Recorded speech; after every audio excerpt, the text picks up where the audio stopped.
Someone's got to pull. Would you want to pull 100 grand out? Yeah, then I'd have 100 grand. Shit. Right? How much money would it be worth it for you to join like a bank heist? Me? 100 grand. 100 grand? No. Dude, no, it'd have to be way more than No, that. there's no What? way you're gonna get more than that. I think. I guess think if if you're it gets splitting too much it, too. more than that, then the investigation gets too intense. There's like a sweet spot between money to risk. Mm-hmm. Yeah. Yo, if we had some training time, I think I'd have fun with it. I'd make it like a YouTube video in my head. I'm like, hey guys, this is how I did the bank. Oh my god, how you would die. Here's how I did it. These are the steps. This is quite poetic. Dude, yeah, it's like an Eric Andre interview. There's people grabbing their legs and shit. I'm going to, okay? That's so funny. I love that. Oh, when that happened at the pint, I would. Oh literally- shit, you were like, I would oh, drop that fuck. drop, Yeah. and every single person in the bar would scream, "Keep my wife's name out your fucking mouth!" And then I drop, "Get Jiggy with It." By Will Smith, and everybody Yo. went crazy. That's like, sick. That was my favorite thing to do. I was only able to do it for 3 weeks, and then I was like, I'm not doing that anymore. What was it like the last time that you did It worked. It worked still? Yeah, it worked really well, and I was like, I could probably do this forever if I wanted to. Like, I could take it away for like a couple months and then bring it back, and it'd be like, yo, do you remember that? Yeah. But if you overdo it, it's over. Yeah. I just don't want to kill it. It's too fun. Damn. So is there like moves? Because you're a DJ too, right? That's my primary. There's like moves you guys have that you throw into the set kind of thing. It's kind of like we're rolling, so I'm just gonna hit the old clappers. Woo. And we're here, ladies and gentlemen. You know what it is? Self-Care Sunday. Always on the bullshit. Touching knees and shit, you know what I'm saying? Knee touching. We have some very wonderful people up in the building. You good? You good? Yeah. We Got the rap figured out. You know what? I want Mo to do it. Hey yo, Because he's awesome. today on And he's Self leaving, Care so who knows Sunday. what I'm going to get him to. Thank you, Jaylin. For, today on Self Care Sunday. Thank you, Dylan. On Self Care Sunday, we have the honestly incredible two of them great folks I've known for multiple years, Tom Tunsky and David Maddow. Woo! Now, I'm going to tell you a bit about these folks' character. These folks care a lot about the people and the things that are happening in Edmonton.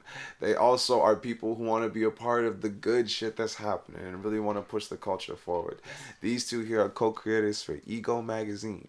Ego Magazine Edmonton Goes Off is one of the premier. I feel like I'm reading like a...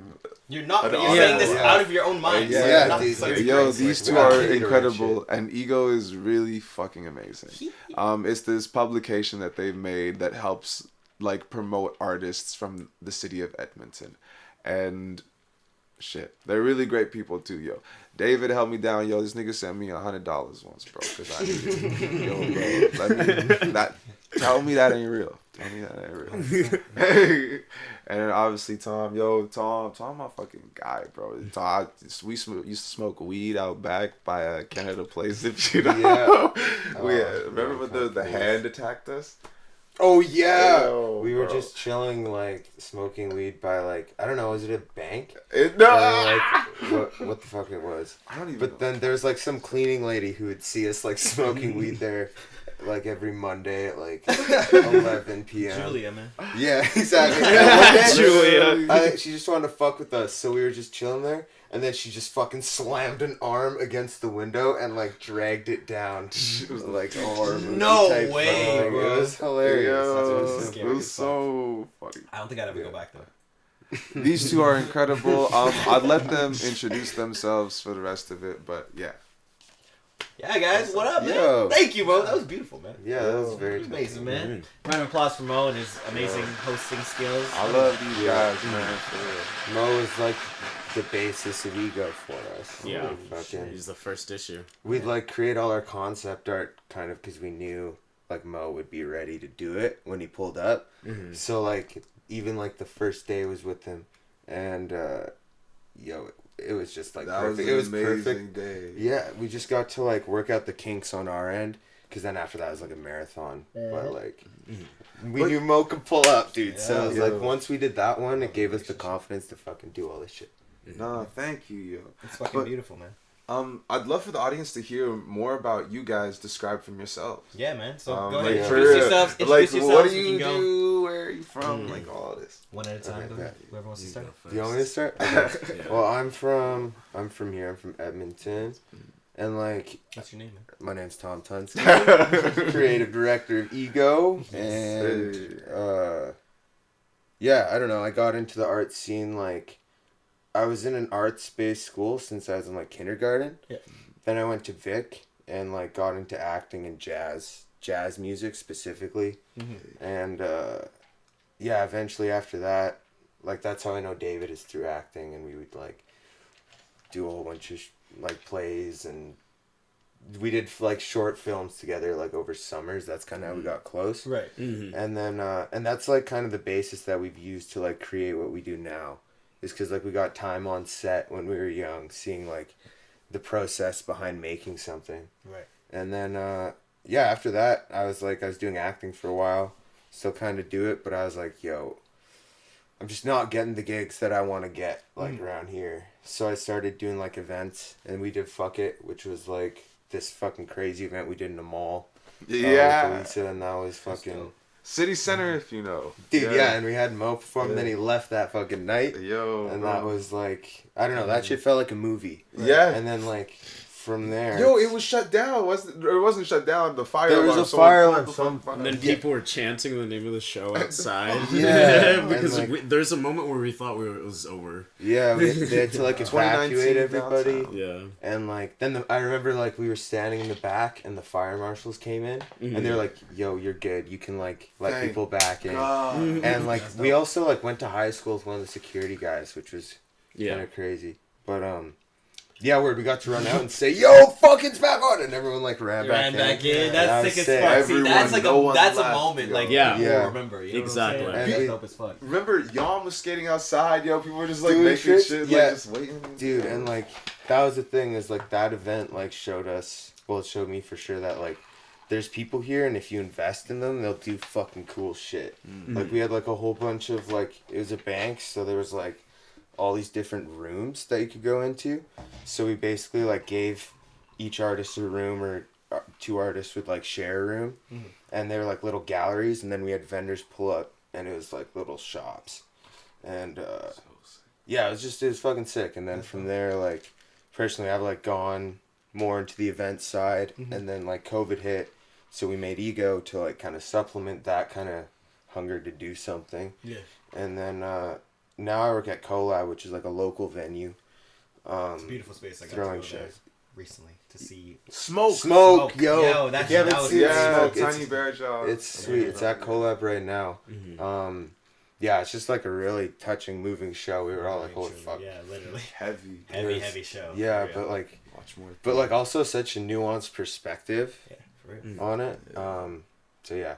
But yeah, Collab basically like we do a whole bunch of different stuff where we throw like theater events like we went to, or like rap shows, rock shows, whatever. And like it's cool to see how like all of what I've been working on is like You know, paid off to that. Yeah. that's beautiful to see, man. Yeah. You know, you're paving a way to like help so many people in the city, me included, and like everybody else that has reached out to you or does stuff involved either with you personally or with Collab. Like you've been able to extend your arm out now through that, like, what do they call it? It's like a The olive branch? yeah, it's like not even Ooh. a olive branch. Tree. A peace It's like offering. not even like that. It's like an extension of yourself now. Yeah. That you can like use. It's a tool, Yeah, dude. exactly. Through That's- that, you can kind of like make connections and meet people, and then help yourself personally throughout that, which is dope, man. And Yeah. I've seen you guys grow from the beginning of the first time that you dropped like your first volume of Ego is when like, you know, all eyes were on you guys. You had everybody that was important in the city at the time come through, and like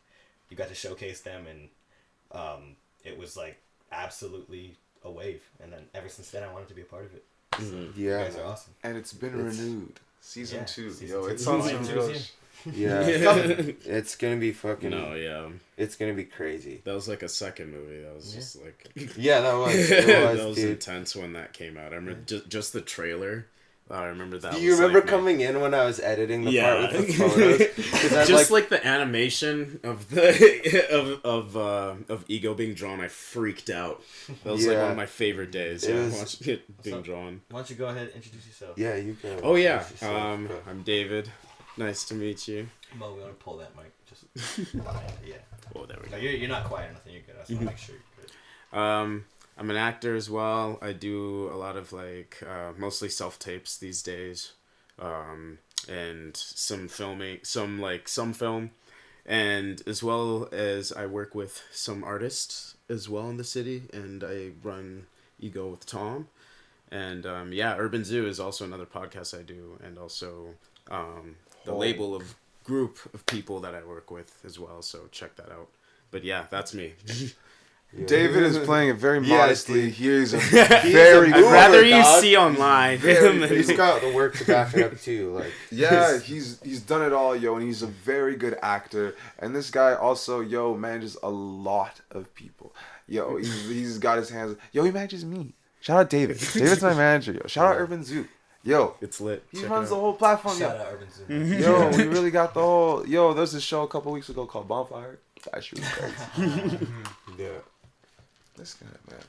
So, Check it out. you're the elder, bro. what's No, up? but it wouldn't have happened without you, though. That's the funny thing. So, no.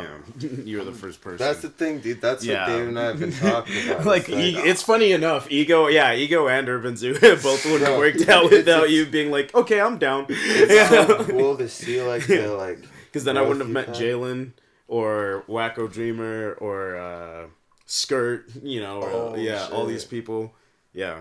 Skirt. Everything in life happens for a reason, man. And Mo's one of the most generous human beings on the planet. So, Exactly. you know what I'm saying? The Mhm. love Yo. gets reciprocated and the energy gets just fed Let me to tell the you, whole yo, community. these people here are good, yo. Let me tell you, like, it is very, very not often that you get to sit with people that you actually live with, yo. I've slept on Tom's couch so many times, yo. Like, it's like we're this real out here, and like this work that we're doing, like this is how you create art and culture for where the fuck you live. You just live life, yo, and it's about, yo. Supporting each other. No, I remember in Yeah, Rapture they fucking have a word. story of like what do you call it? I think it was 50 Cent was recording in someone's basement. You said Rapture like the Bible. Yeah. No, the show, the TV show on Yeah, I Netflix was about like, rap. this is about to Yeah, I was thinking about Just thinking like about y'all, it. like let's get He deep said about 50 this. Cent. I'm gonna keep it on the Bible in my No, head. but he said he was. I think he was recording in the basement, and then upstairs, like Common was like sleeping on the couch. Yeah, like on some dude's couch, like barefoot, and like yeah, it's funny stuff like that. Yeah, it's You like just gotta really hang out with your friends and. dedication. Mm-hmm. Yeah, That's the best It way of adds saying it. to it, man. Mhm. I think. Yeah, like a struggle adds to like how hungry you need to be. Like, Yeah. if you like if you could lackadaisically do things, then you kind of half-ass your way through it, or like, you know, I don't know. To me, it's like there's so much that goes into making music and doing like all this, throwing events, putting together artists, managing people, getting things like right, getting promotions right, having people look at you and like they want to come to the party, buy the merch. Like there's so many aspects to the shit that like if you don't put in all of your time and your effort and you spend it like on brunches and meetings and things and not doing the footwork and the actual planning and staying in and making the fucking flyers and doing everything, then you know what I'm saying? The Yeah. grind in itself is the essence of it. And a lot of people, they want to be the superstar and they want to, you know, touch hands at the shows and whatever, but they don't want to, you know, sit in the studio for 12 hours Yeah. and grind exactly. your way through making a track and finishing it in that day or finishing it in that week. Or even, like- I think going through like working with people, like it's one thing to be like, oh yo, like I fuck with you, blah blah blah, let's work together, but then like actually doing Actually it. working. Yeah. That's Your a word, huge yo. step. That's a huge problem in Edmonton. Is Oh, like yeah. people love to do like the, I don't know, like I say support what you they and do. I love you. Let's get together and then Or I never. see you on Instagram, and it's just Yeah. like okay. people get but- surprised when you actually follow through, yo. Yeah. And that's also like it's a blessing in disguise in a way, because It is. like when you do pull through, people don't expect that, which is Yeah. like, I don't know, It's a superpower. Yeah. To be a good person and, you know, keep your word. Exactly. I Exactly. think so. I think it's important to have that as like an artist, especially in like a smallish town like Edmonton, Well, where like because everyone knows each other. There's so many empty promises. Mm-hmm. Yeah. Would you consider yourself an artist with what you do? Yeah, dude. I've been thinking about that because it's like, I don't know. It takes an eye, like especially for ego, to make sure it's all cohesive, and like, I don't know. I also edited a lot of stuff, and like, it was a curated platform that was like curated by me, the same way that like lines are drawn on a page. You know, it's like I've always thought as like artists are like the paint, and then I'm just doing different kind of brush strokes to like make an event. So it's like, yeah, it's like to bring artists together and like work. Like I see ego as like a culmination of like me collaborating with different people, Right. and like that's the art, is like the collaboration, and like sitting there, like even with my graphic designer, we just sit there for fucking hours and be like arguing, like not argue, but it's like No, I know what you mean. progressively Yeah, yeah. like working through it, like discussing our ideas on what's gonna fit the magazine overall and this artist overall and shit. So yeah, I'd say I'm an artist with it. Definitely. Sometimes it doesn't feel like it because like you get stuck in the logistics of it, and it's the same thing like with like making music too. It's like you spit bars, but then you have to go, especially as like a local artist, you have to go through these steps of like, okay, I gotta mix it, master it, promote it, and it's like I think that is like being an artist in modern times, is like you have to have all these skills You have to do it all. to kind of build yourself, I guess. Yeah. And there's an extent like you hit a point and I feel like you don't have to do all those things. Right. But I still feel like that has to be like the basis of like what you do. You have to want, being an artist is like having control over something. It's the same thing with like kung fu and shit. Like they're masters of martial arts because they can control their body. Exactly. Right. Their mind, their body, and how Yeah. they approach, their reactions. Like, even as like a musician, you're right. Like, to me, it was like, I always wanted to be a rapper when I was a little kid. Rapper, actor, that was it. Those are the two goals, that's it. And once I started to do like the rapping part of it, I realized like I could just rap into nothing, or I could figure out how to record myself, get a microphone, you know what I'm saying, edit my vocals, and then I started going down the rabbit hole of being like, okay, now I can master my tracks, and now I can, if I want to, I can jump in my studio, record a song, mix it, master it, and listen to it in my car, and it'll sound like at least worth showing somebody. Yeah. Whereas like for about 10 years, I went through a struggle of making music, and I was just like, this is dope, but like it doesn't have a punch. It doesn't have the final, like, it's not wide enough. It's not this enough. Yeah, it's not clean. It's not hitting the earphones like properly. Exactly. And like that as an artist is so like, it kills you. So the only thing you can do is either learn how to do it yourself or find somebody that can do it. So a lot of the time it's expensive. So I encourage and implore you, because it's super easy nowadays to watch a few videos. If you are an artist out there, just figure out how to mix. Even a simple mix is good enough. You don't have to learn how to master. That's like a whole other thing. Yeah. But if you learn how to mix, you can have a very nice time listening to your own music, and you're going to enjoy what you do, at least a little bit more. Because Yeah. I know for sure, like from a personal experience of being like, man, I love what I do, and I love making music, but the fucking final process is so grueling, and I could spend like 8 hours trying to like get how it sounds to make it sound so good. Yeah. You also have to accept you can't do everything. So you gotta like meet people and make connections, and like hopefully, you know, if you are an artist out there, you've already made that, and if you haven't yet, you come to realize that, because it's super important to realize you need a team of people around you. So I know even for you, like both of you guys, you have to realize like, damn, I want to make this vision a reality, but I don't know how to do this, and I don't know how to do this. Exactly. Yeah. So I'm not gonna learn, because that's like something that's gonna take me like a year or 2 years. But I know this dude who could do it, and he's down to like collaborate, and I can compensate him, or you know, make a trade of some sort, and everybody works together, and you get something like Ego done. Yeah. Right? And you make an impact for the whole city. And you know, like, how did that vision even come about? Like, where was it like when you first envisioned it? Oh man, it was like, I don't know. Our first meeting about it was like, like had the idea in my head because I had all this money saved, and I was just like, I wanted to do an event or something, and COVID hit. So I was like, how can I keep this like growth and shit I've been doing? Because I've thrown like a few events after Fuck It, and I was like, yo, it feels like the city's getting somewhere. People are like talking to each other. And then COVID hit, and none of that could be in person anymore, which was like, that was a huge fucking thing in the city too. It was like, Flood the City happened, Fuck It. Yeah. Like, fuck, what else happened that summer? Like, It was just a Zenith. bunch Yeah, of Zenith things. was sick. Yeah. A bunch of things. Yeah, and it was like, there was so much heat and people talking. And then, when we had to put that online, it was like, well, we could only do it online. I started seeing like people would have like live stream concerts and stuff that, and I was like, okay, word, that's like cool, but it doesn't like supplement a concert, right? Like it's not like going to an actual concert whatsoever. Yeah.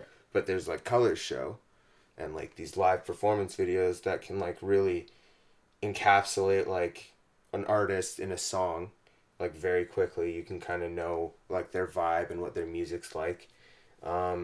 And so from there, it's just like, okay, well, that's like one thing I can do. How can I expand it? Because there's more to an artist just in their performance. It's like also like one of our guests said, Arlo Maverick, he said the interview gives like context to those artists. And that's where like David and Eli came in, because like these guys had gone to Nate and learned do you want to you talk about Yeah, I was it? like, I don't want to talk about it. No, I had Urban Zoo already for a while, and so like Urban Zoo was getting some good traction because like I was getting to the point where like rappers were like offering me like free tickets to go to their shows just to like talk about it on the podcast or to come on it, and like or I don't know why I acknowledged that. They were in Nate, yo. They were Whatever. Anyways, yeah, I was at Nate, and yeah, it was a pretty good like show. I had fun doing it for a while, and like we had Drew on there, we had OG Jonah on there, Devious Trip, Rye I think came at one point. Like these guys were like thriving, you know, like much like younger too. Yeah, and it was pretty fun. Juice Boy too, and The free agents would be there all the time too. And then everything shut down, like Tom said. So then he said he wanted the interview part brought in. So I said, okay, I'll do those. Me and Eli will do those. You went to school for that? Or? Yeah, I was doing radio and television because I was trying to do journalism. Right. But then I got COVID later on in the program, and I was just decided to like get out and do school later.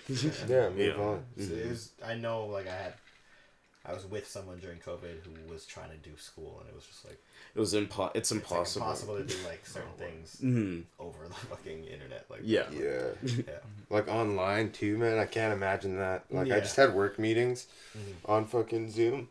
Oh, and even that was hard. that fucking sucked, dude. 100%. No, I hated, like we did a few like Zoom podcast episodes, and those were It's just so much harder. not it. They're funny. Like when I watch You were them playing now, World they're of funny. Tanks in one of them. Oh, there you Yeah, go. You can add the gaming aspect to it. My favorite was with school Who, is me? I was playing Yeah, World you of were I really playing was. Tanks the whole podcast, bro. Really? Yeah, you were just looking up, bro. You're like, I play World of Tanks. And there's just Malcolm talking. Did I actually? Did this actually happen? Yeah. Did you see that he was There you go, playing? bro. Yeah. Okay, No, good. no, you couldn't see what he was playing, actually. No, it was just... No. it was You could just see me Tanks. looking up the whole fucking time. Wait, I don't funny remember as this. fuck, Maybe dude. It was like episode 14 or something. I think. Yo, Mo has been watching the show. I- Mo was actually. I'm sorry to make this just a caveat, but Mo was on Yeah. the very first episode that never ever would ever make it to air. But we Yeah, were why? on the balcony. Why? We had we were just.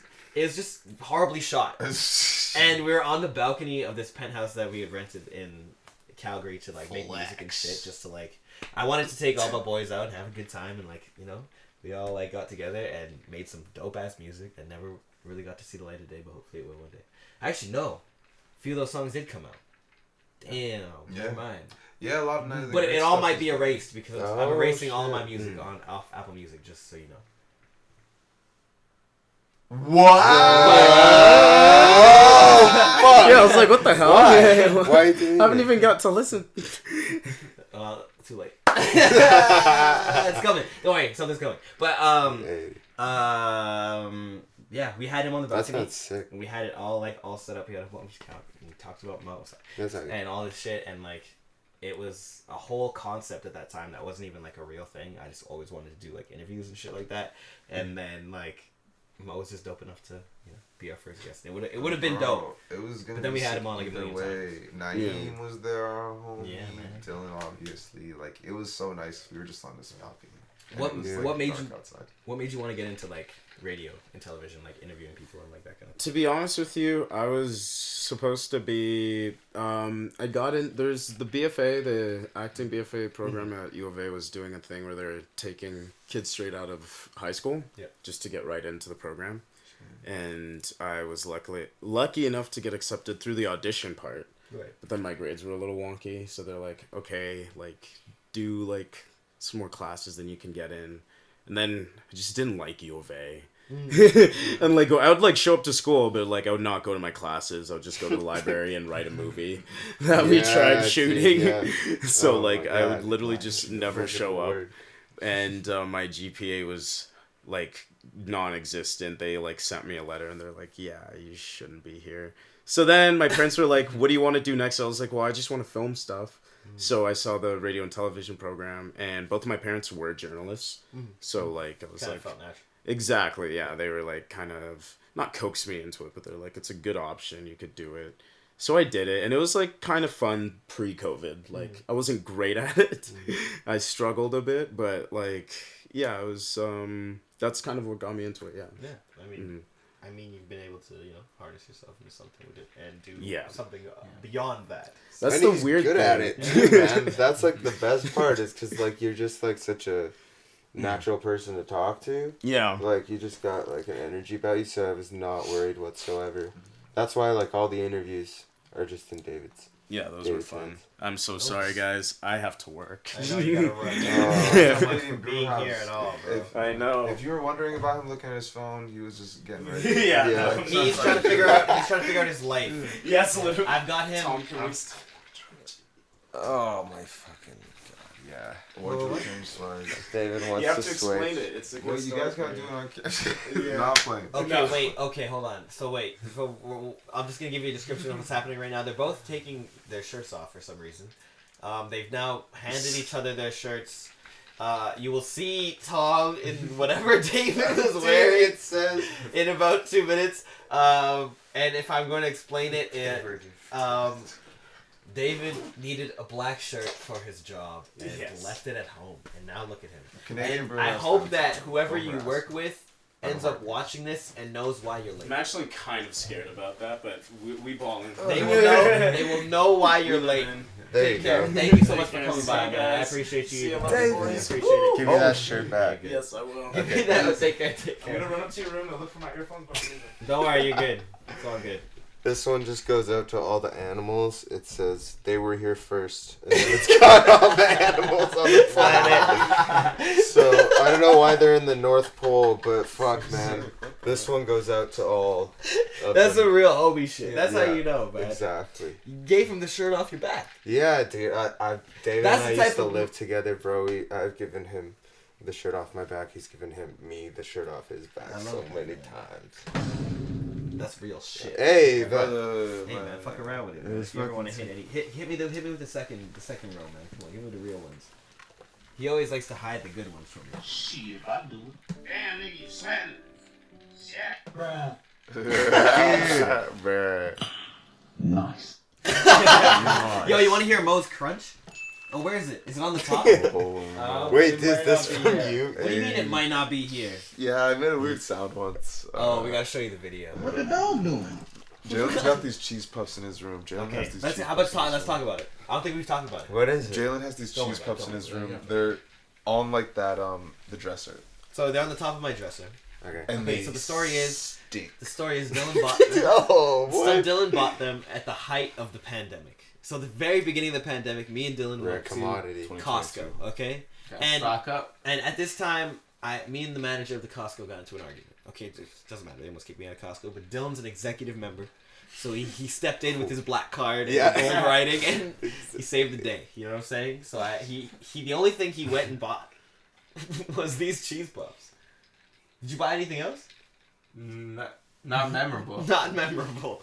So he ends up with these cheese puffs.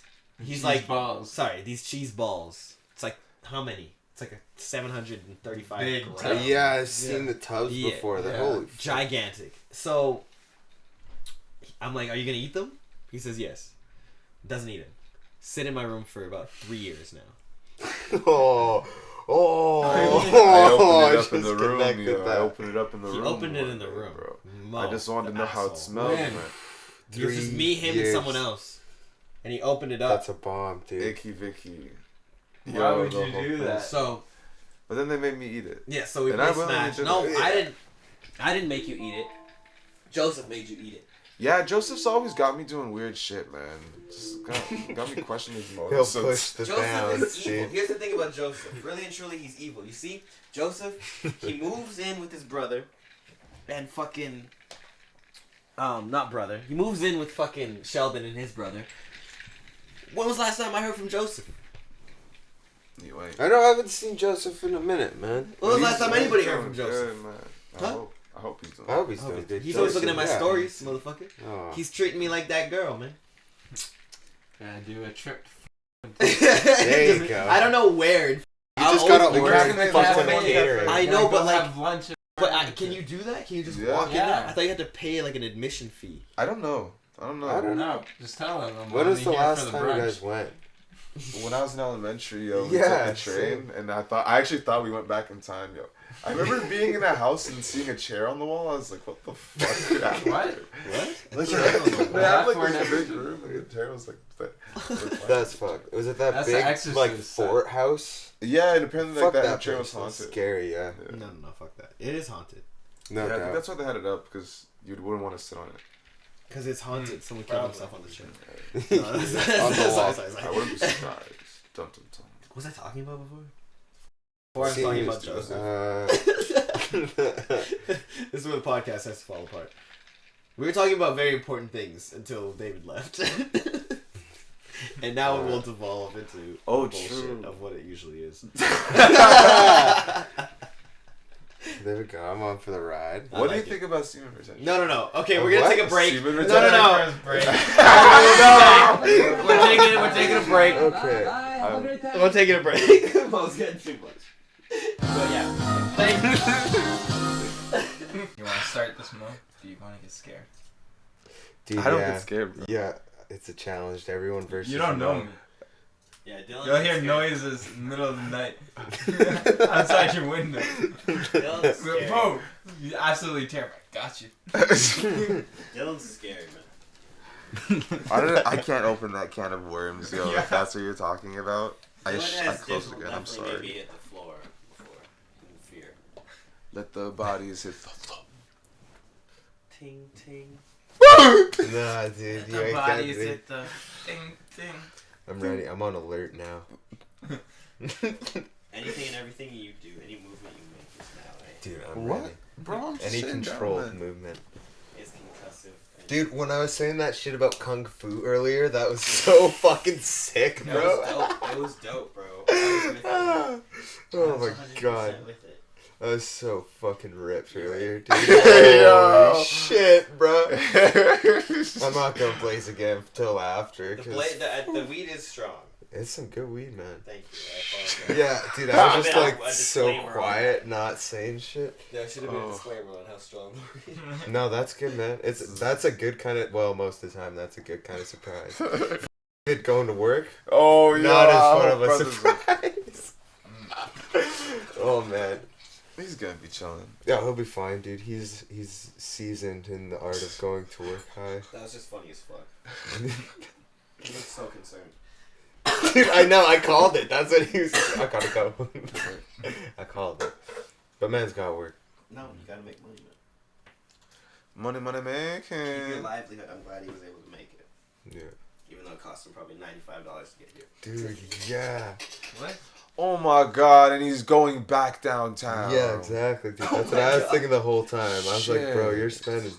He needs to go to this shift. Shit. I was gonna get him, but it would have took me like literally another half an hour. Well, That would have been 20 okay. minutes. I was chilling, dude. I was just playing poke. Oh, man. I know, Since but I I've felt gotten so data, bad. back on my phone. Dude, do you play Pokemon Go? Cause No, but I need to. You should, dude. Download it. Yeah, there's a 'cause- Pokemon Isn't that I there can some like get. new like wristband that they? Oh released? shit! I don't know. That We're like getting into the Pokegear, real bro? inertia of real yeah, life. it's like some real life how like on the go you like press the button. And Just catch catch stuff. them on Yeah. your wrist. That's cool. I'm going. feel like How an about give me a actual real Pokemon ball train. to throw?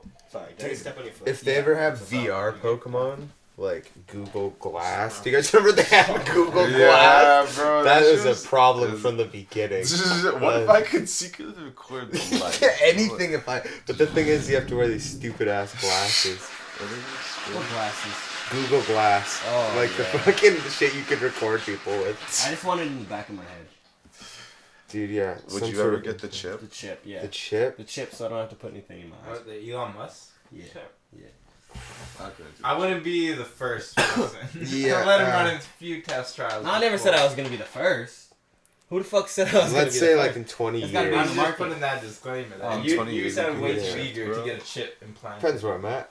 Maybe, yeah. I did. If everyone else was doing it, I wouldn't do it. But if I was If like, everybody else was Dude, doing what it, if we so you have to be the first. What if we're all Yeah. playing like cool Elon Musk video games with Yeah, our eyes? only And you're Elon just sitting Musk there. I love with that. your thumbs fucking. What if we already got chip? guys, you're wasting your energy. Bro, That's you the could thing, do dude. this You'd have with to be your like, I gotta plug in. Fucking. You could do it all with your mind, bro. Apparently, we have enough power. We have what? In our Uh, like body. Yeah, like we could conform. Actually, not Conform? enough. Not that much. You want to conform? Conform. I don't want to conform. We have actual energy.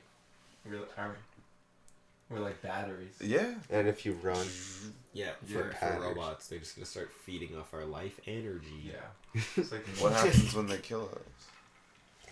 then they'll have all their chips. And they Yeah. can And then do- they're gonna be super powered. Yeah. They're gonna have our brain and all of our consciousness inside of our chips. Do you, You think guys that's like what they're gonna Frosty try to the do? Snowman? I love Frosty the Snowman. Do you guys like Rudolph? I don't think it's real. I don't think Uh, Rudolph the Red-Nosed Reindeer is real. I always thought Rudolph was black, Yeah, he is. right? Do you? Yeah, why? Do you like Because Rudolph he get the left out, and he's Yeah. the only one that's different. Okay. And that was me and Mo. It's still the red nose. Little It's Rudolph. not the red nose; it's the brown skin underneath that red nose. Even in the. I was joking. Do you ever seen Solid Caroline? deep. Caroline? Yeah. Have you seen what's the one with that lady that got the pig's blood all over her? The pigs. Macbeth. Starts with C. Say Macbeth. Carrie. Oh yeah. Well, I saw the remake of that. Yeah, I yeah, didn't the see remake the of OG it. one. I saw the OG one. You saw the OG one? Mm-hmm. Did you like the OG one? It was kind of weird. Why? I don't know. Just, well, it was like an old time movie, Mhm. so it's like things seem very fake watching Right. it in Yeah. modern times. You weren't Back enveloped in. in the minutia of what they had to Yeah, do. it wasn't as scary. It was I more like to just something use watch. big words. It's like Christine. My Christine? inertia. Yeah, My Who's inertia. Christine? you know that. It's about a haunted car. Oh, I know. about Oh, that. I've heard of that. Yeah. So, I just didn't know it was called Christine. Is that the name of the car? yeah, Is it a woman? it's a car. What kind of car? That could maybe be a woman. I can't remember what kind. It's an old school one, but This is the woman's name that drives starts, it, Christine? Like, walking. No. Is Maybe anybody's it's name Christine? Was she Maybe it's always the indeed. car, or did she get turned into Is the it like- car? is it like Transformers. Futurama? Yeah. Animorphs, dude. Is it like Futurama? The Where car? She's- That's what it was I've based seen off. Futurama. It was What? it was based off the Where car? A Futurama? No, You would Where like car is Futurama. based off of I Christine. like that guy, Matt Groening or whatever. Yeah, man. Is he fish? Who's the main character? Fry. Fry. Fry. Is that Matt Groening? No, that's Blue. Matt Groening made like The Simpsons and Futurama. Oh, he's the guy who made Yeah, it. yeah. Okay. Apparently, Crazy people Album. say he's a time traveler that can predict the future. Yeah, because Right, all the Yeah, fucking Oh, Simpsons- the Simpsons shit. There's so many. How could you do I that feel like many? at this point people are spoofing it though. Like it's become so. But it's not. It's real. Oh watch yeah, the real it's episode and you're actually like, the holy real shit. episode. How Oh, could yeah, it's a literal episode. How could you spoof an episode No, that I no, watched no. 5 years before? I saw anything happened? Simpsons spoof with like there's this picture of Boss Scott with like him sitting next to a painting and people put that on a Jay-Z shirt in like an old photo and I fell for it. I was like, wow, the Simpsons were telling the future. But then I searched up again. I was like, oh, that was a So then you spoof. saw the real shirt. and you're like, Yeah, and I was like, oh. See, that's the thing about Photoshop and good graphic designers, man. There's too many, Man, and nothing. y'all can manipulate the public. Yeah. What was that? Oh, I just touched the bulbs at the end of Okay. Oh, I thought that meant something Yeah, me too. too. Like I thought you were keeping us Symbolic, safe or some or shit. like I thought Someone's you were trying gonna to make a deep sound. fake us, man. Maybe he was trying to hit the soundboard and missed. I was like, you know, you can hit me. That was funny. That was a good juke, man. That was. So how do you feel? How do you feel about I'm bringing? going to, okay? How do you feel about bringing the podcast to a grinding halt? Would you guys ever get a vasectomy? Would you? Maybe. Let's start it off with Yeah. No, because apparently reversing it is actually quite difficult. That If I was didn't think it would getting be easy, dude. It sounds like it would be pretty. Why would you get hard it with to any do that? plans to reverse Yo. it? Is my question. Maybe I changed my You make mind. mistakes. I just need that freedom, See- that autonomy. You know, Yeah. don't we all want that? What do you? Wait. You just want the what? Autonomy? Autonomy. Okay. What is? Autonomy? Yeah. The Oh, anatomy? to be in no, it's the autonomy to be in control of oneself. Okay. To have, yeah. I see. Thank you. I didn't know what that meant, so thank you. So And the so- autonomy. Would you get a vasectomy? For That the seems autonomy. like you're getting it because you have no control Exactly. over yourself. That's what I'm saying. I would agree with that. Because if you had full control, you wouldn't matter if you could have children. But or you not. can't have that much control. You can't hold the nut in like that. So wait, explain that. That's what the vasectomy. Oh, are you saying that you would get to a point where you I- would have to nut and you wouldn't be able to control that? Is that what you're trying to say? I just don't understand why. I feel. I would not feel get a like vasectomy. I feel. Do you guys listen to Kendrick Lamar? I did. I missed the vasectomy part. You want to break that down for me? A vasectomy, hysterectomy, caught in this.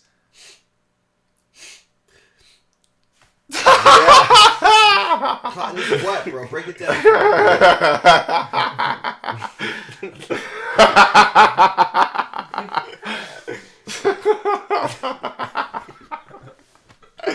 Yeah. Yeah. We get it, bro. I'm with it. 110. You made a really good point.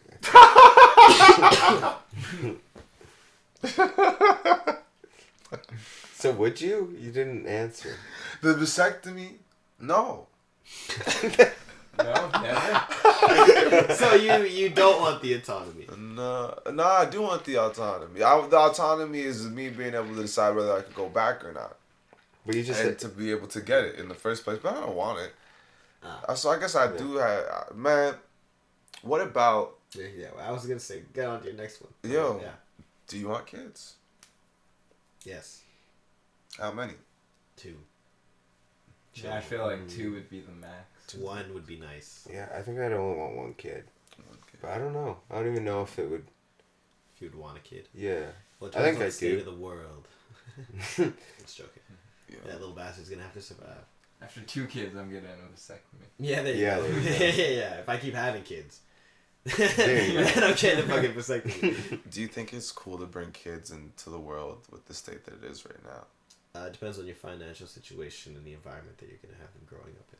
Shit, can you tell that the whole time? No, that's why Mm. you have to sort of be stable enough to have a child first. It's irresponsible to bring a child into the world and not be able to take care of them. That's an I agree irresponsibility. with that. Yeah. But bringing them into the world is not your fault of what the world state is. You're just, doing what you're naturally supposed to be doing as a human being. But at the same time, it's your personal beliefs, morals, and values that'll determine whether you want to have that child in this world or not. Yeah. That's true. It's I agree deep. with that. And so with that, I need to ask, like, is it Coke or Pepsi? It's always Coke. Don't fuck off. Don't fuck around. Sometimes I enjoy a nice Pepsi. That's what Don't I'm lie. I know. That's what I was gonna say too, Pepsi's man. I racist. was.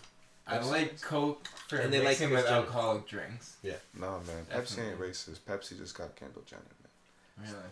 Maybe that's racist. Apparently, they got their BBLs reversed. For real? What was it? BBL. Yeah, what is Brazilian that? The butt booty lift. Brazilian butt lift. Okay. They got it reduced? So it could be more natural. I feel like they're just trying to flex their power to see how many women will get them reduced after they do. It's sort of crazy to be in a position where you can modify your body that easily. You know what I'm saying? Like, Yeah. a lot of people just gotta deal with shit that they don't like about themselves. Because they don't have $35,000 to change their face. And Yeah. It's like a self-sustaining beast. Because they can be like, look like this. And then you just see it on your phone all the time. And then all these people get it. And then they can do shit like switch it up. New look. And then everybody... And that can be promoted by like corporations and shit. Yeah. You guys ever seen Face Off? I haven't, but I know it's like the John Travolta and Nick Cage The movie. best movie probably ever made. No. What? Dude, Come on. No, Dylan. Me and Dylan have this. We have this gripe. I don't know what you're talking about. Best movie. So terrible. Why though? He's like, it's so unbelievable. No, it's not.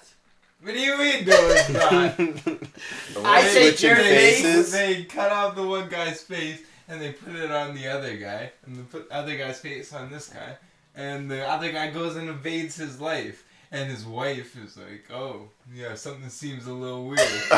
Like you would know right away. The height difference, the voice. Here's the here's the part that makes no real sense. Is the amount of scarring that would be around the face, and like there's none, and the turnover. It's on an which advanced happens technology. is like a day. So I'll give him that. It is, right? Yeah. Okay, well, then it's even more believable. I mean, I'm just saying, one of the greatest movies I've ever seen as a child. I believed it was awesome. Did you get plastic surgery? No. Did you get a new face? Yeah, that's what I was thinking. Whose face would you guys get if you could get someone else? Michael B. Jordan. Ooh. Interesting.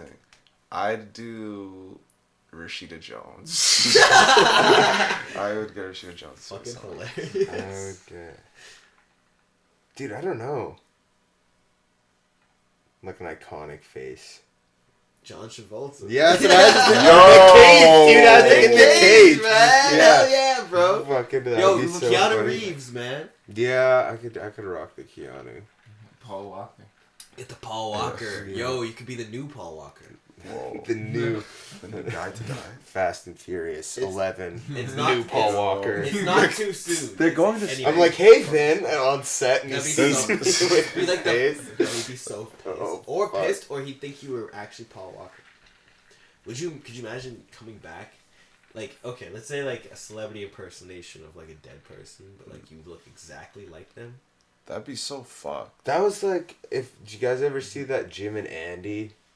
Yeah, About, like Jim documentary. Carrey, like he played Andy Kaufman in this movie. Yeah, Man and, on the Moon. Yeah, and he was Yeah, that shit super. was absolutely terrifying. He was super in character, and he met with like Andy Kaufman's like family, and like was like talking to them as their dad. Yeah. He got so Yeah. enveloped in that role, I he know. like literally lost his sense of self. I feel like there's a line Yeah, it's though, crazy. bro. That's like fucked I up. love that. I watched that fucked movie. up method acting. I You watched that lived movie when I was a lived kid, it. and that inspired me to do method acting at that Yeah. level. It was so fucked up that I was like, you have to just toe the line. I'm like, he went too far. But like, Yeah. when you toe the line like that, like, you get some great shit. But if you go too far, It's so delicate. there's so... man. I mean, look how many people we've lost. In terms of Yeah. acting, just because it's gone so far. But at the same time, the amazing performances that they've given beforehand, I don't know. For me, it's a tragic, you know, what's a good word? It's like a cost to the performance. Yeah, It's exactly. like someone's like mental health and well-being. Mental health, Which is, well-being, like- and livelihood and life. That's like But artistry that's though artistry too at in its itself. max. At Yeah. its fucking max, right? Like, Well, it's interesting. It's like, who's to say how you do your art at the end of the day, because it's like so personal.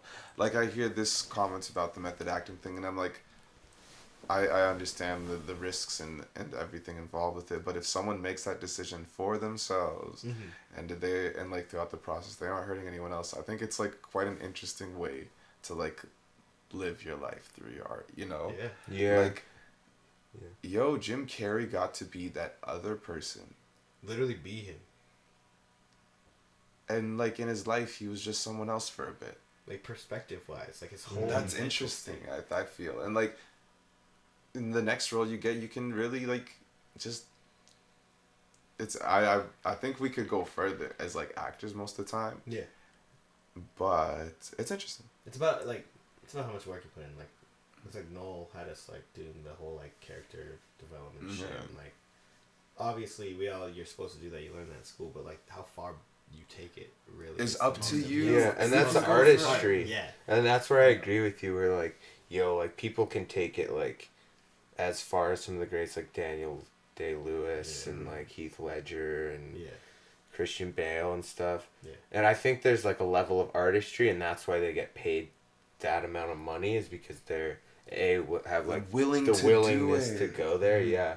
And also the skill to go there, because Yeah. people can like That's method act interesting. This and is have skill. no skill, Yeah. and just like I don't know. I've seen like amateur actors try to emulate that, or even you look at like Jared Leto when he's the Joker on Suicide Squad doing all that fucked up shit. But The pig head. You know? yeah, at the same time, I still am like, I don't know, because I feel about like Daniel Day-Lewis when he was playing Abraham Lincoln didn't walk anywhere when like at a certain point when like Abraham Lincoln couldn't, so they'd have like PAs fucking carry him and shit, and it's like, dude, okay, That's a little too far, you can you know what I'm fucking saying? walk Yeah. the set, bro, Like, and that's a do little too your far, yeah, do your yeah. thing, but Like, also that's what I mean. Towing the line. You gotta toe the Yeah. line. Like, that's unacceptable. yeah, it's like he's like, oh, I'm Abraham. Keep Lincoln. your awareness, I These guess. fucking Yeah. PAs getting paid like fucking Minimum. Millions yeah, of dollars. Yeah, it's like you can It's walk. like fucking $50,000 an hour. It's like, yo. But then at the same time, like people sign up for that job, probably knowing that you're working with You're Daniel gonna do Day-Lewis, and And he's he's gonna very be fucking, you know. yeah, he's high needy. maintenance. It sort of becomes an experience in itself to be a part of the set. Then you got to and, say you like, carried Yeah. that. yeah. Or like this weird guy had us carry him, and he was And like, you don't if even know him. You don't just fucking like, you It's just like working on this is set. what happened. You know, it's like.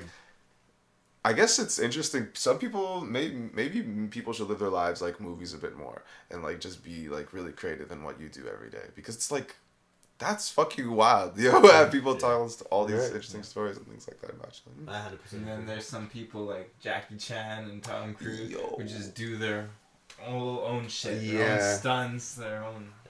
Everything. Yeah, own religion. Yo, Jackie Chan is my guy, bro, because he broke every single bone in his body for the shit that he does. For That's the- crazy. God He's done damn. every single Absolutely. stunt. That's a He's rip. done every single stunt you've ever seen Jackie Chan do. He's done himself. All the choreography he's done. He's come up with. And I mean, like, obviously it's like, yeah, it's fucking Jackie Chan, but like, if you don't know, like, then you would never really know, like, he fucking broke every bone in his body. There's this one movie from back in the day, and I can't even remember what it's called, where he literally slides down, like, you guys see the Shaw Conference Center Yeah, from like outside, right? Like looking at the downtown, like it's like a fucking slide. Going down, yeah. it's like a slide. I always thought as a kid, like, hey, like it would be fun to like slide down that shit. It was a building like that in the movie. He slid down the whole thing, and then at the very end, there's a pole, and it has a whole bunch of lights attached to it, and he had to grab it from sliding down, catch it, slide all the way down it, and go through all of these lights, and as he did it, they all exploded as he was going through and electrocuted him all the way down. fuck man. And he just... And he just he's Yeah. a stunt man, actor, Yeah. fucking baller, dude. fucking ball, like that kind That of is level of shit is crazy. like, you're acting like you're doing a great job and you're fucking risking your life, so it's like, Yeah. you literally get paid the big bucks to do all the crazy shit, and like, that kind of like expertise in terms of like how your body works and all that kind of shit is the shit that when I was a kid I was watching made me want to be like, yeah, I want to be an actor. Like, Right. all the shit that you learn through the roles, like playing, like, even if it's a small role or a big fucking lead, like, depending on what that role is, you can actually take real life skills out of it. You know what I'm saying? And Yeah, like, apply that to your absolutely. life, or like, you now learn something. Like, imagine how many people that have done like movies have learned specific skills, martial arts, even like like basketball, choreography, That's why acting, dancing, you get singing. to literally do Yeah, anything you can do want. anything. You It's can be so- everything. And like, let's say you get a role as like a lawyer, then you get involved with that process, and like, I think it's so cool to like do acting because you get to touch on everything, and like in like quite an intimate way too. Like, especially if you really care about it, you know, like It's cool. It's really interesting. If you take pleasure in the process of like learning all this stuff, like all the subtext and shit that you have to work on beforehand, you end up embodying it in a way, you know, and it's like so many, like even like in high school, like playing the player and then like doing one acts, you know, like one act. such different characters, and then like from young companies, who freaking, oh my god, in Midsummer Dream, I was Bottom. To play Bottom into the character that you played in Michael Mysterious, like these are not the same people at all. Wait, when was that? Fucking like 2018. I saw that show. Yeah, dude. Fucking shit, I was the wall, bro. I'm pretty sure. Did I see that show? I feel like we would have invited you. Dun, dun. Did you know anyone else in the class besides Mo? Like Jacob? Do you know Jacob Willis? Or like... Did you might have seen the year before? I don't know. Now I'm confused. Maybe. Was Joseph in it? I was the wall. My memory serves me. My memory serves me as the most inconvenient thing I could ever use because of how much weed I smoke. But I'm pretty sure I feel like I've seen it. Fucking weird. That was so much fun, dude. That like brought like our class was already like this, but like that brought everyone together. And that's the thing too about like acting is like there's brotherhood in that. Yeah, you get to like meet people and like work with them, and you also work with them on like intensely for like a short amount of time, where it's like you're seeing these people, or it can be long term where it's like you're seeing people a few times a week over a long process. But I don't know. I always liked that part of it. That was like my favorite part, which kind of lent into what I do now. Is like you just get to like meet people, talk to people, and like in their element too. Like everyone who's there, hopefully and generally wants to be there because it's like their dream.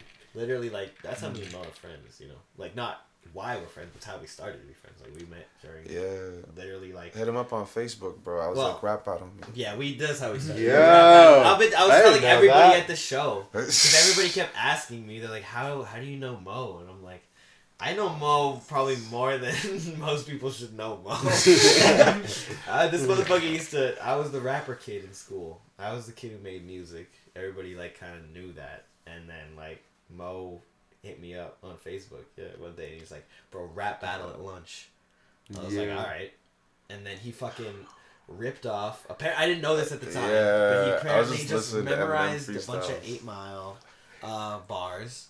And then he tried to use them on me, but I still beat him. Oh, dude, get snapped, dude. Oh, that's dirty. And so then it happened about like what, two more times, I think? Yeah. And we didn't even really chat too much until it was like drama class. Yeah. Also, Tom raps. He's like one of the best rappers I know. No, he's dude. Like, really? Dude, we did it when we were doing auditions. I did an audition for David. And, Are you serious? You rap, bro? No. Come on, bro. I heard it. Actually, I saw it because he posted it. Yeah. This is awesome, dog. It was funny. But to be fair, I just read fucking Dr. Seuss for my rap. I like it. Dr. Seuss is Red rap Fish, now, Blue right? Fish. You hear the Migos do Dr. Seuss? No, that'd be sounds perfect. They broke up. Migos is done. Oh shit. Done. They've been kind of doing their own things for a while. Yo, it's now Unk and Few. You know Unk and Few? Quavo would take off. See, it's stupid. It's stupid. Is that their name? Was Huncho Jack. Is that their name now? Oh, dude. Right? Unk and Few. Stupid. What? I thought they were cousins. I thought they were cousins. Are they? I thought so. Yeah. I don't know. Why would they be Unk and Few? Like the only person that's Unk in the rap game is Snoop. Yeah. You know what I'm saying? That's Unk. And he can call anybody nephew. Snoop. Huh? What the fuck did you just say? Uncle Snoop. Uncle Stu? Who the fuck is Uncle Stu? I'm not talking about your family, dog. I'm talking about Snoop, dog. Unc Snoop? Is that what you're trying to say? Uncle Snoop. That's the only Unc? That's the only Unc. Uncle Snoop. In the rap game, if you that's call confusing. yourself Unc. What do you mean that's confusing? He's the only uncle? He's the one who calls Kendrick's everybody an uncle. nephew. Oh. Kendrick's not uncle. I think he is. He's Baby Keem's He's uncle. Few. I mean, he's Baby Keem's cousin. Oh, yeah. Is he Baby Keem's cousin? Yeah. Someone told... Oh, fuck, man. Cousin. I didn't Fact know check. that. Yeah. It's Ah, you fucker! You copied this. that was a side. good one. I like that one. Yeah. Oh, dude, that one had everything behind it. That We're gonna type have of to put- scream. yeah, is like Jesus. on one of those like old school computer Put that in games. slow mo. That one didn't scare me. That was charged. Somehow. You broke the mouse through, you just Oh, go, I challenged you, and I the shouldn't Mo's have. face pops up. Did you Screams guys on used to you. do those? Those mazes that you had to do, and then Oh, it'd just be the fucking scary face. maze. Yeah. I pulled Jump that the shit Drill on kids video. constantly, bro. ruthlessly. What was your first internet experiences like? Like Reddit 50/50, man. Oh, Yeah. Oh my fuck. God. And Reddit was then cool, that led to crazy. Live Leak, and then Oh, from no. there had to I was cut that shit out. Yeah, that was crazy. Yeah. My first internet experience. Yeah, you said Pornhub. That's quick. LimeWire. LimeWire? Yeah. Oh, you're downloading porn. Music mainly. Music? Porn audio. And I kept. And I then you remember, kept getting porn. And you're I like, kept fuck. getting the Axe commercial, the wash your balls. I kept writing down those songs to get this video. It just kept being washer balls. Yeah. Commercials were raunchy back in the day, but I remember I was on like Juicy. stickdeath.com. There was this one that was like super fucked up where it was just like skeleton and it just showed like all the most like mangy, mauled up shit ever that you never want to see. Oh, It was before Live Leak and before like all that, but it was like worse. What? yeah, even more Wild Yeah, West. Way wild. This is like when I was like 4 You go or so 5. deep as a kid. 4 or 'cause you 5. Yeah, go no, I was. Because you can. I got Yeah. exposed to shit. Why do you think I'm so fucking fucked up, Dylan? Why do you think I know so Why much are you shit? looking at From that? early Porn age, five. from an early age, I was seeing people be mangled, and it was just like, yeah, okay. Why? And I also dealt with shit, and I was like, okay. Why don't you look up Then music my videos cousin- on YouTube? Then my cousin introduced me to a whole bunch of fuck shit, and then that even fucked me up even more. And then I became normal because I was like, there's just so much fucked shit going on with me that I'm Just just like- gonna have to like mute it all out of my brain. And Yeah. then I just took the bad and the good and made it all good. We had a computer for like 5 years that didn't have internet. Because you couldn't be trusted. offline floppy disk. What was And what was on Oh, the disc? I don't know, just like program certain words. Everything's like, print Yeah. out documents, and I remember I had like a porn on the LAN floppy before disk. time. That could you use the internet when Yeah. someone was on the phone? No, that's not how it worked. Beep, boop, beep, You boop. couldn't use the internet when someone was on the phone. Did you know What? Amazon's How old are first sale was 37? through a floppy disk? Through a floppy disk? I'm not gonna Through a say phone. anything. What? yeah. I'm gonna let that pause. Yeah, his first like out of country sale, it was like from somewhere like Bulgaria, or like somewhere in Russia, I think actually, and I'm just gonna. they wanted to buy something off Amazon when they first launched, and it was his first international sale, and so he's like, I'll send you the money, and he was like, okay, and then about a week later, they get a floppy disk in the mail. He opens it, and there's a little note on it, and said, open the tab, the money's inside the floppy disk, the border security people steal the money, but they don't read English. And he opened it up, and the money was in there with the order number on the piece of paper. So he took the money, and that was Amazon's first international sale. So wait, Damn. wasn't on the floppy disk? Was it like No. physical money It was hidden? physical money, like folded hidden up, in hidden floppy inside. Oh. That's really Yo, clever. Damn. life used to be easy. Remember when you could beat a motherfucker up on the street and there wasn't cameras everywhere? Dude, yeah, or you could, Oh. or like all these like true crime shit, or like yo, and we never. I'm talking found a like killer. early 70s, bro. I wasn't around. I never said I've I heard. I've heard, Nick. I've heard. Yo, true crime? But yeah, the true crime shit where like it's like murders that just get away with it. It's like no fucking shit man. they got away with it. You can just like kill someone and Yeah. ditch Gone. it. They didn't have Yeah. fingerprints or nothing. Well, you know, the even, crazy like- thing is, a lot of people don't even search nowadays. Like so many true crime podcasts, yo. Like people are just like, apparently, dudes kidnapping people all the time. It's a common thing that just happens. Apparently, there's I believe that. kidnappings happen all the time. It's like, It's fucked, man. Did you think that didn't happen? you know, no. but I just never suspected it. You know what I'm saying? Like I was like, oh. You knew people were real. fucked up, but not that fucked up. Bro, I used to watch surprised the you. worst movies as a kid. I Right. watched this one movie when I was like 5 years old about this dude. 5 years old. He was. that he sounds was. fun. He was. So, was it the kid? The kid had like these, like premonitions about people, and he could tell like when people did like horrible shit, but like you would never know. Like it's like your fucking English teacher, and they're so great, but on the side they like molest children or like do some like crazy shit. Yeah. And so this kid would have like premonitions about it, and then like he would end up telling his father, and his father figured it out, and his father started like taking it into his own hands and started like killing these people. And I remember watching this movie as a kid and being just like, I hope I don't have those premonitions. Super detective. Like dad. I'm just, Yeah. this is what I'm trying to get the Why gauge didn't you of. watch normal cartoons? Cause my mom put it on. I tried to watch Shaft. And I was Parental playing Mortal Lock. Kombat with my mom when I was like Parental 6, Lock. What is 7. this? You had parental lock? I had Parental Lock. I couldn't watch. Parental. Parental. Parental. Is there a difference? A pair Parental. of- You tell me. A pair of rentals. Parental. A pair of rentals. Say Get no. some stencils. You remember when you used to rent movies? It was a big Oh man, deal. I remember renting movies. You guys used to Oh rent yeah, yeah, that was Rogers. the best. Blockbusters? Rogers. You're a Rogers kid? And Just a box, Yeah. The box. like the Rogers box, or could you Yeah. go to Rogers and And now you want to go to Rogers. Oh. Yeah, the Rogers video store. Or like I remember my buddy Nikhil. There was this video store by his house, and it was like filled with video games, and we'd always get like N64 games Yeah, on the bro. weekend. at Oh, Chris renting Place. the video Where was games it? is Bonnie sick.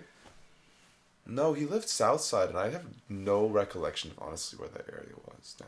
There was a dope spot in Bonnie Doon. It was like a VHS like place. Was it's it? where that market that That's little, exactly probably where it was. Was it 'cause the Game yeah. City in there? Or the like That's Velvet XX Revolver? VHS. No, This is way back. Though. Yeah. No. Uh, Wait, what? Anyone hear that buzzing? It actually just stopped. You're crazy. No! What a call out. Shit. What? Wait, did anyone have their phone over there though? Is What are you anyone's talking phone about, on this bro? side? I did Oh. hear that. I did Yeah, hear okay, that. I'm not going crazy. Maybe it's me. Oh, Okay. the very recording device. Dylan, you gotta take over and be a host of some kind. Be a host of some kind. So, what? Who's calling? This is crazy. Okay, we're back. Start moving around. Yeah, we're back. I just want to make sure because I know this motherfucker wanted to text me. That's So, crazy. okay, calm. That's crazy how you watched nothing normal as a kid. What do you ask me about some other shit? I'll tell you what else I want. What was the most fucked up movie you guys saw? When I you was were asleep, fucking- and I was probably 8 years old. And How are you watching the movie if you were asleep? well, here's the thing. I There's woke already up. business. No, I woke Okay. up. Oh, that's the worst. Waking up during a movie. So I was asleep, and then they Yeah. started watching this horror movie. And I don't know if you guys have ever seen the Cigarette Burns like series of horror movies. If you haven't, I definitely highly recommend it because they're really fucked up and gory and horrible, and gruesome and scary. But they're old, so you have to appreciate like the cinema, you know. Yeah. Fucking so horrible. I was 8 years. I'll never forget it. Woke up and I'm staring like somehow I like fell asleep like staring directly at the fucking screen. My eyes open and all I see is this guy staring straight into the camera and he's like, "You want to watch a movie?" And then he just takes this fucking scalpel, cuts open his stomach, pulls out his intestine, small or large intestine, wraps it into like a movie like projector that has like the two Oh, reels. like a reel. Yeah, and it starts spinning and pulls his whole thing. You know how long the fucking Yeah. your it's like yards of fucking feet of fucking God intestine. damn. So it just starts spinning out of him.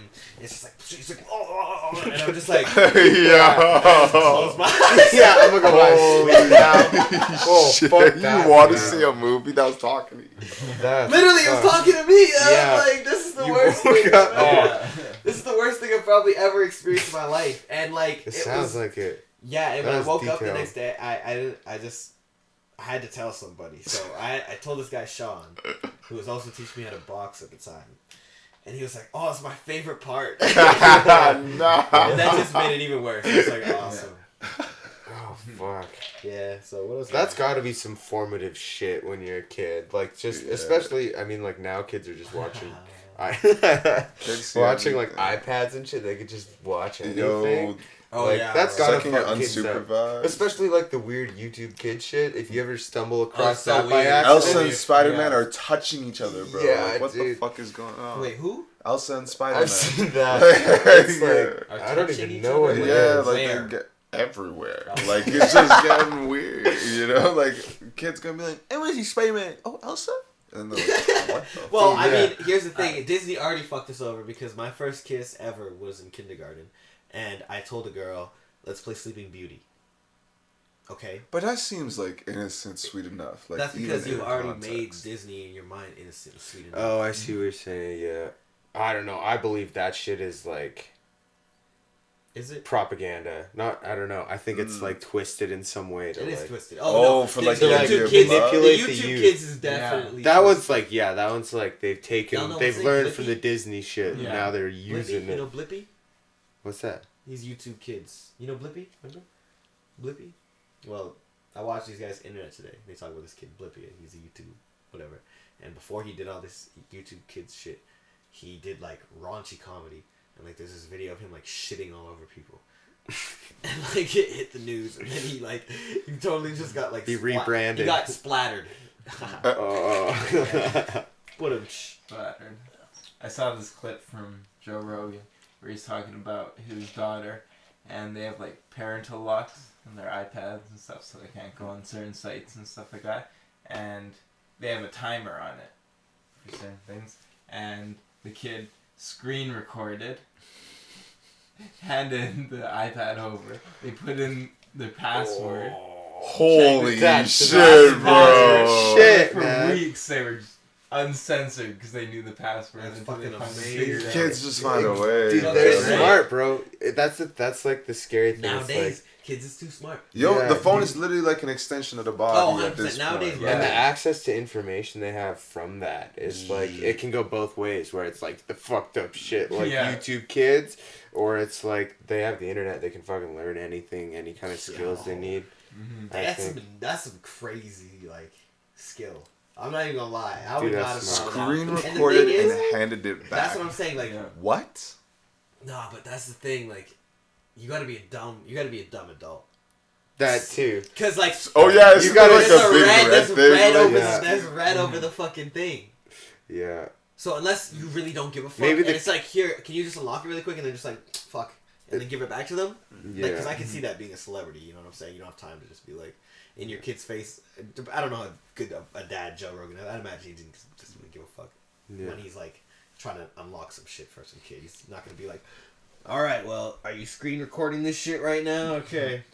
Maybe the Now- kid orchestrated it, like a fucked up Like, situation oh, that like draws so that attention yo away. literally tells like they like have each other, so it's like They have it holding Literally. the corner, Yeah. locking it. holding the side. Just can you put it in? Ooh yeah. We're smarter than these kids, No, man. we're not. Damn, I bet he didn't even think I knew. I don't know if we are smarter than them because if I had a child and they were doing that, I would never catch. Yeah, I would probably fall for that I'd shit. fall for too, that man. shit. I'm gonna fucking take your iPad. Exactly. Like fuck off already. I love kids. No, I love kids too. no, I don't. It sounded like we didn't, but we do. I know we do. We do. I do. That but I sound don't. brutal, I do, but- but I don't. But I do. You know how? You know. If it's my kid, it's. I love. I still love my kid. I love my kid. Yeah. I don't have. I don't have any Other kids. people's But I kids love- piss me off. Stop crying.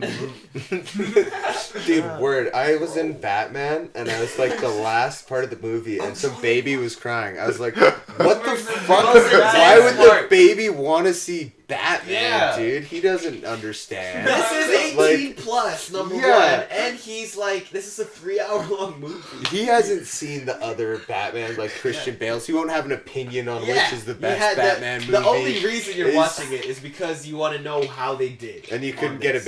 babysitter, so you're like, "Ah, fucking."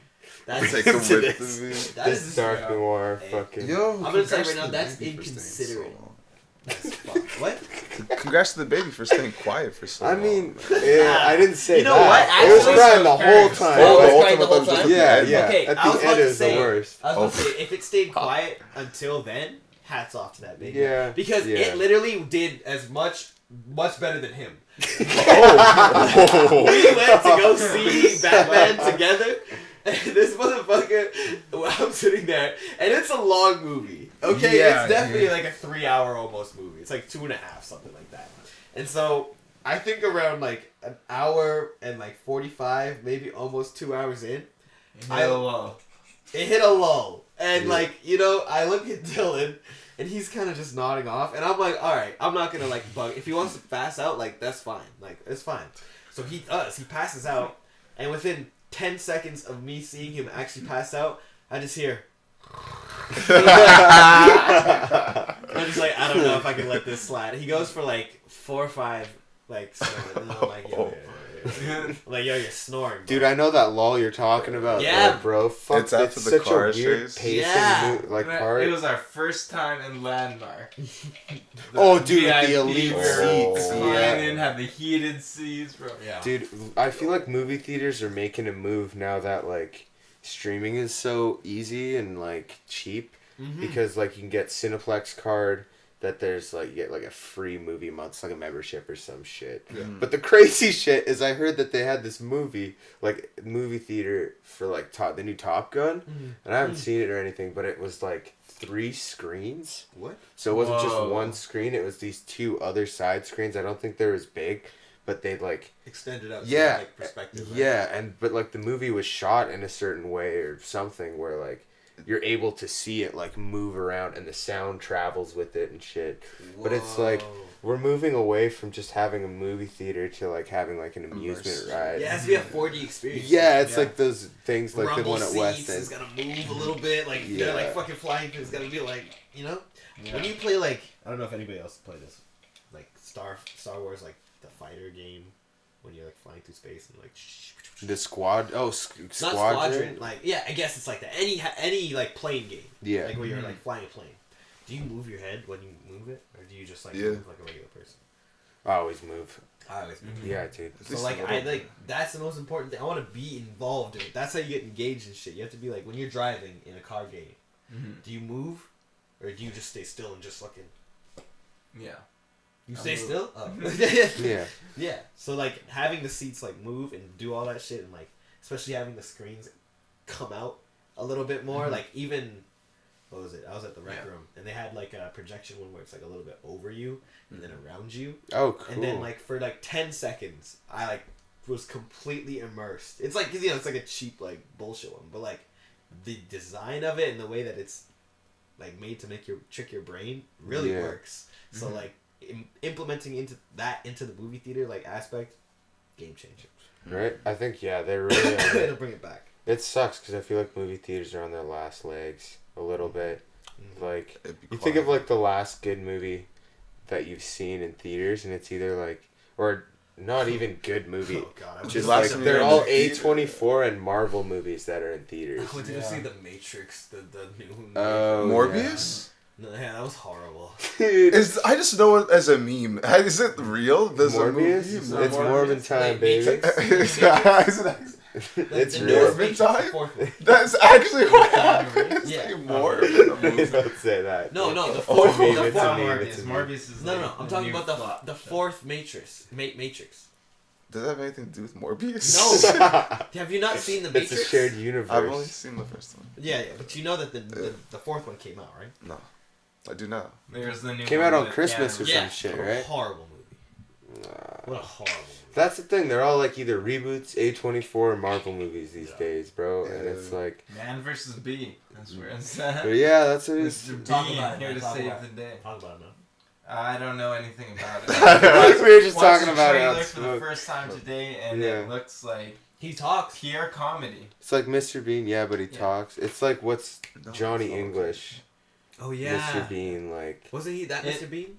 Yeah, that's the same guy, Yeah, Rowan I Atkinson. love that guy. That Rowan guy's It a just baller. seems like the classic comedy where it just starts off innocent enough. He's watching the house, and there's a bee. Tries to get rid of the bee, breaks something, and just can't. Him balls into something worse. It's like the Jonah Hill movie, The Babysitter, where he's just like babysits kids, and it goes worse to worse, and all of a sudden you're in a crazy situation. Yeah. Like he ended up. Looks like he's gonna burn the house down. Getting this fucking Man, beat. Mr. Bean's a character, man. You can't tell me. I love Miss. That's I a love genius character.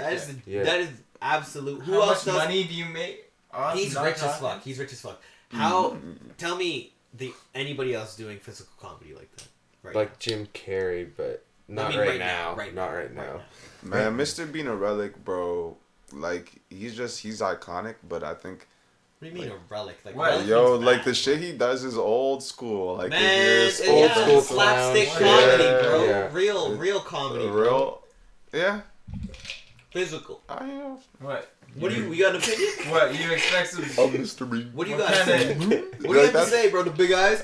Physical comedy is the funniest shit, and you It is. do it all the It is. time. Yeah. It's. It's true. You scared me, dude. What was that? What was that? It's like all.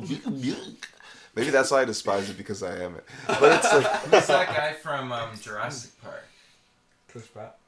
No, the old one. Jeff Goldblum? The Jeff T-Rex. Goldblum, like Yeah. he's one of those actors too that like Big eyes and yeah, big face. just one of those actors where you hire for a role and they're not gonna read it normally. They're gonna put their own improvisation. Just say certain lines just very Yeah. weird, but it like works out in their own Yeah. way because they like emphasize certain things. Is that what it is to be an actor?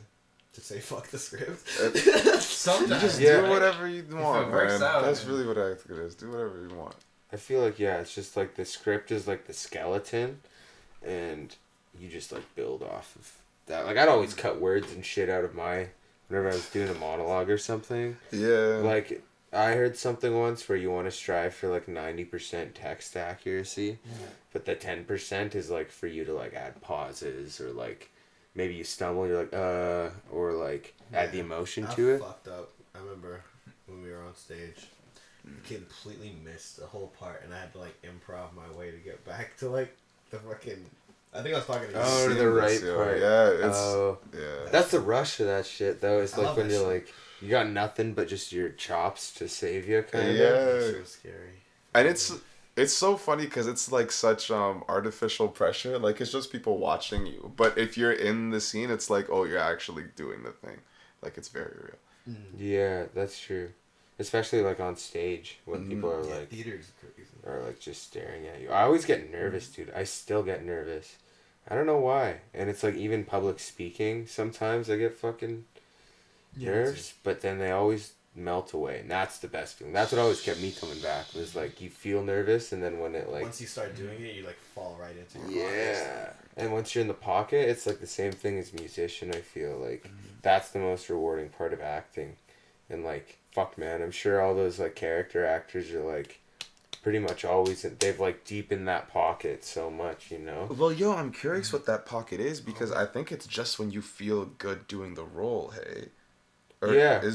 What is it? I don't know. I don't know if it's I feel like it's like more of like a personal thing that you're achieving rather than the art being good, you know? Yeah. Or like accurate to the character. It's like, yo, I'm like vibing, like, I don't know, when you just feel like the text roll, you know, when you're saying it, and it's like, oh, you don't remember the next word until you're already saying it. Yeah. You're like in the It's monologue natural and shit. That's like the pocket for me is Definitely. like, and it might not even be good, but it feels like authentic to how you're feeling in the moment, whether that's like happy or sad or angry or whatever the fuck. I agree with that, 100%. It's a certain like mystique to like getting so lost in the character. Yeah, Like I remember doing the it's fun. Fahrenheit monologue for like Fahrenheit 451. We did in like I think it was in grade 11, and I had like a half an hour monologue pretty much where I had to like just keep talking, and after a certain point of learning it, it was just like I forgot it until I had Right before. Yeah. and like as I would say it, it was like the words would just like come into my brain, and I had to just like it was like talking like right now, you know what I'm saying, just formulating the words as I'm speaking them, and there's like a certain like mystique and like a magic feeling inside of that, like that especially like you're saying like that's when you know you hit like I don't know, like you feel at least sort of connected to the character that you're playing, and then you're like, okay, I'm thinking in that. Or even when you did that one like war character, too, with your legs. Oh yeah. And you totally got sucked into The that fucking character. the one where I was that one was actually, it's funny Oh, you were up against the fence. because I was like I guess like I don't even know who I was because I didn't make my character fully, but like I stepped on like a rusty nail and I got tetanus. Funny enough. And like that was like the process of me like and something had happened to my leg, and that was the process of me sitting in this alley and like blood all over me. I think I got shot. I don't know what happened. As I like think back to it, I don't know what the like why I was so fucked up, but I had to make a splint for myself and like all this shit, and like I got so sucked into this role because of like past shit in my life and just like fucked with my head.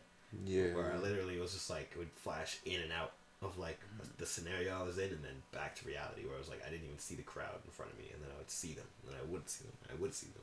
So it was like such a connection of like personal shit to what the role was that it just also was like, I don't know, acting is like dangerous and the mind is very powerful.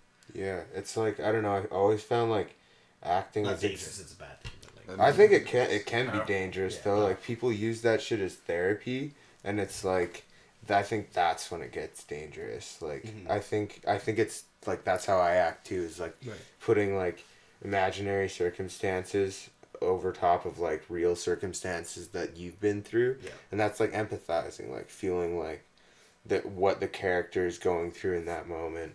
And I think it can be dangerous when people just like do that for a really long time and don't have that time to like separate themselves from that, like getting in and out of character and shit. Definitely. But I think that's also like absolutely the best acting is when you can like connect it to your life. And it's crazy because like I don't know, it shows like how much humans like search for connection too. Because like if you can connect with like this fucked up character that's in some play, you can connect with some level on fucking anyone in your actual 100%. life. And I think that's like a really valuable skill that you get from acting. Definitely, I implore. That's one of my things. Like I implore people to at least take part somehow in an acting class like throughout school when they're coming up, or like you also have to have the right instructor and the right like people around you. But if you like know people that act, like hang out with them a little bit and like what I'm saying, in your off time, and talk to them about why they do it, and you might learn something about yourself through that, because I know for me I didn't really become who I am now until I went through like the drama course that I went through with Mo and like a bunch of our other friends that Sheldon, Joseph. that really changed our dynamic as friends and as people, because as I go through my world now and like being a DJ and an artist and like everything like that, my networking and my navigating and how I communicate and conduct business and everything is directly linked to how I learned like these people skills and these things to how to communicate myself and body language and all like the most important aspects of being a human are taught. Right? Acting is implemented psychology, though. Like we're just trying to figure it out. Like, and you literally just do it by expressing yourself through it, and it's just like, when you do that, you get such a different connection to understand. Like, Dylan and me are very different in terms of like how we conduct ourselves out in the real world, but we're very similar in terms of our mind, and that's something that I was able to understand because of like literally drama and stuff, and like able to understand how he moves, how he gets his thing, but we connect to the same wavelengths when we talk, when we actually like are able to communicate with each other. It doesn't have to be through like how we move, how we do all this shit. I don't know if I'm making sense, but I think that totally makes sense. It's like you get people on another level. You know what I mean? I feel like exactly. It's like a script gives you kind of like the end point of someone's thought process, whether that be like a line they say or like an action that they do because of the plot.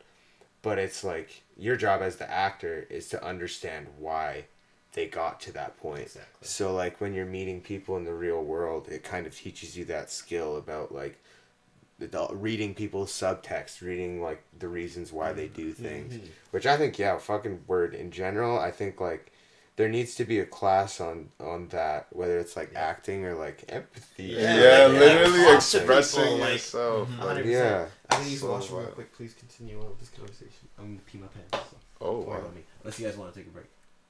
Jalen Wisbreak. No, just you, No, you guys I'll- do your thing. I'll I keep like, I like saying- the conversation. Cause it actually had me thinking. Oh.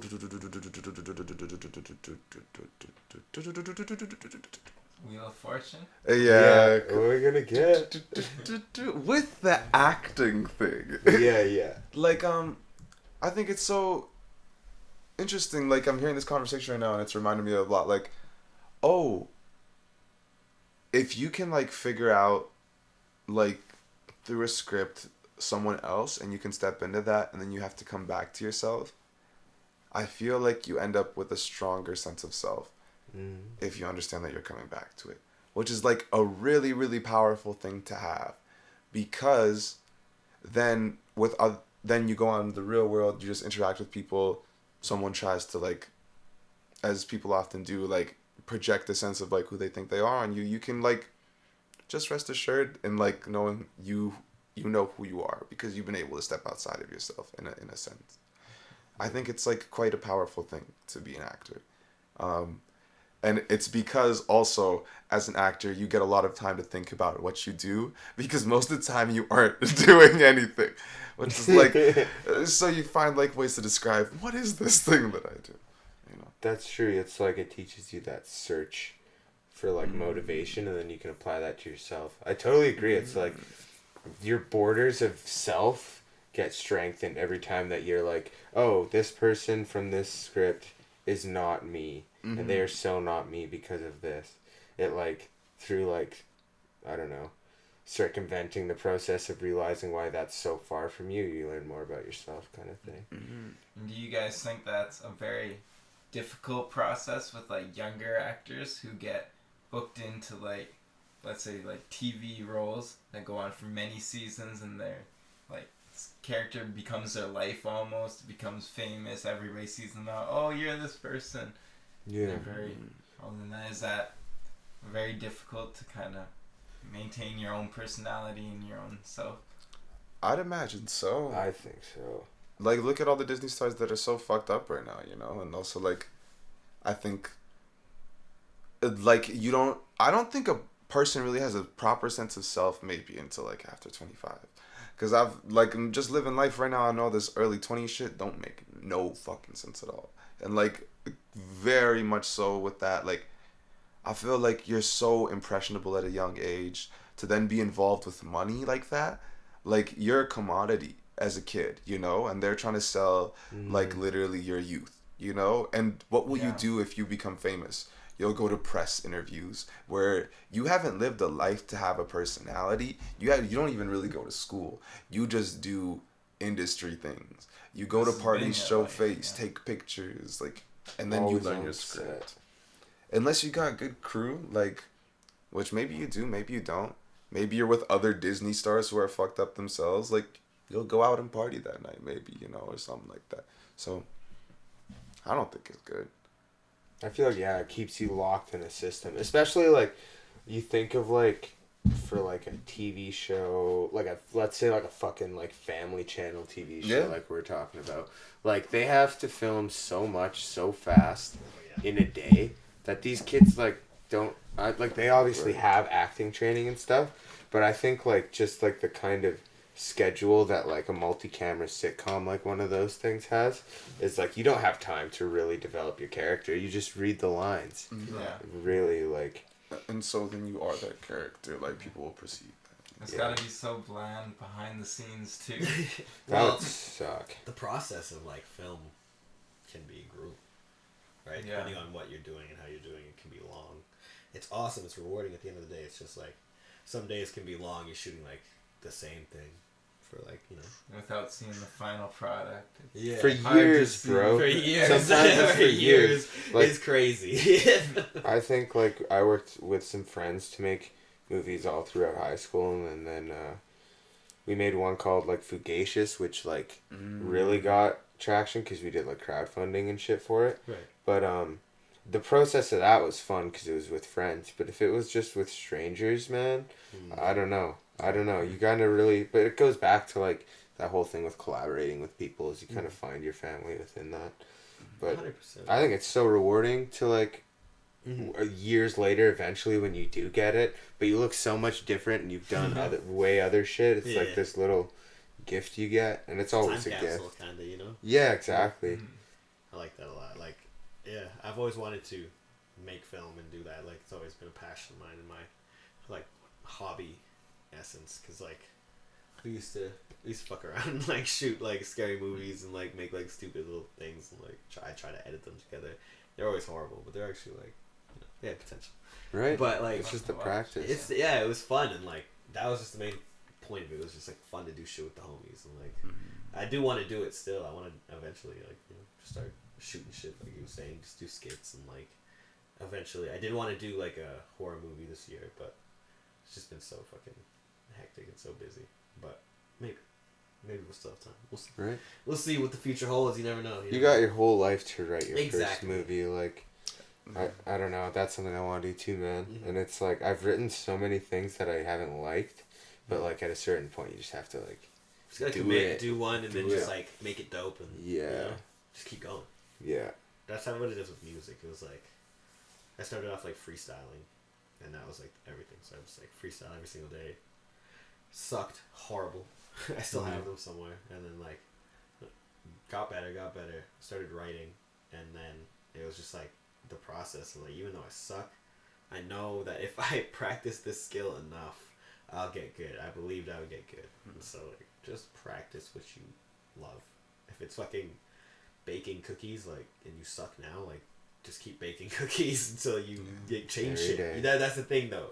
Like change shit about what Yeah, you do. that's no matter the what thing. it is. It has to be like an adaptive process. Like I did a trombone lessons when I was a kid, and how my teacher, it was fucking crazy, bro. He also taught, like, he's a black belt in karate and shit, so he'd always describe shit to me about jazz trombone like a fucking sensei or something.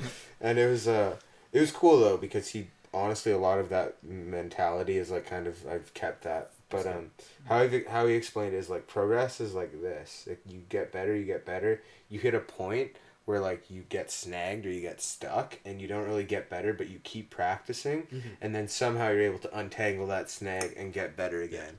And it's like progress is going through all of these different trials and like trying new things. So it always has to be like an adaptive process when you're practicing or like working on something specifically that you know you're weak at or something like 100%. that. I feel like he's right. Like, you'll hit that plateau for like a minute, and the only way personally that I've ever like bungeed out of it or gotten like better and gone up is like I'll do something completely different.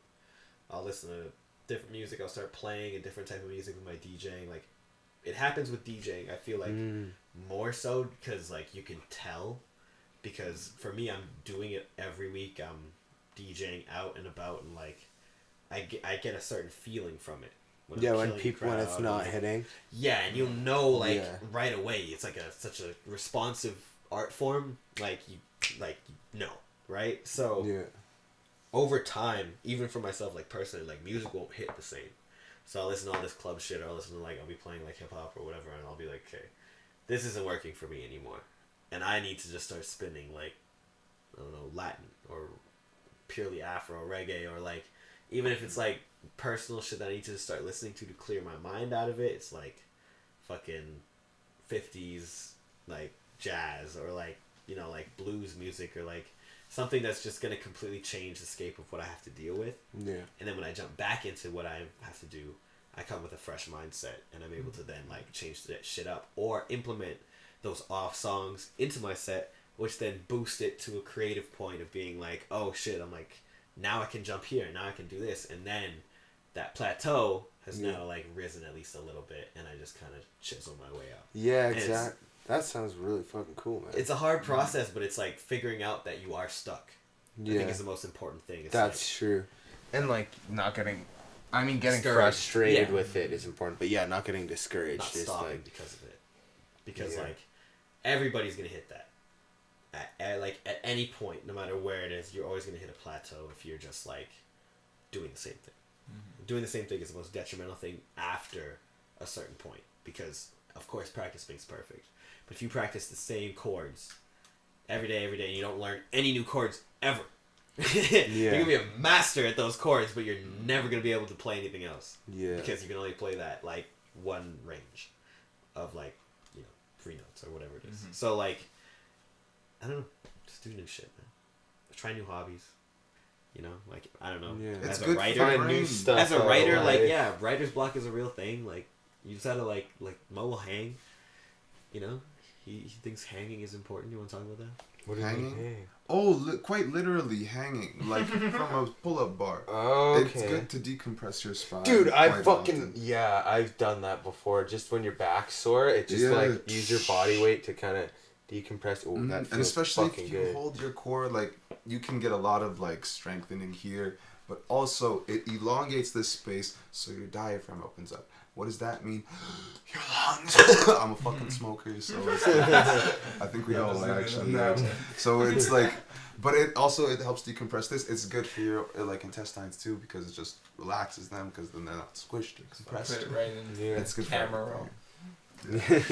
So make sure you hang from the bar every once in a while, even if you like have to have your feet on the ground and you can just like let that weight down. It's also good for your shoulders. Get a little stretch in your back, like hang. That's some good. Did you ever hang upside down from the monkey bars? No, I couldn't do monkey bars as a kid, bro. I passed out doing that once. Yeah, just all the blood came to my head, and I was like, upside down? dude, not that long.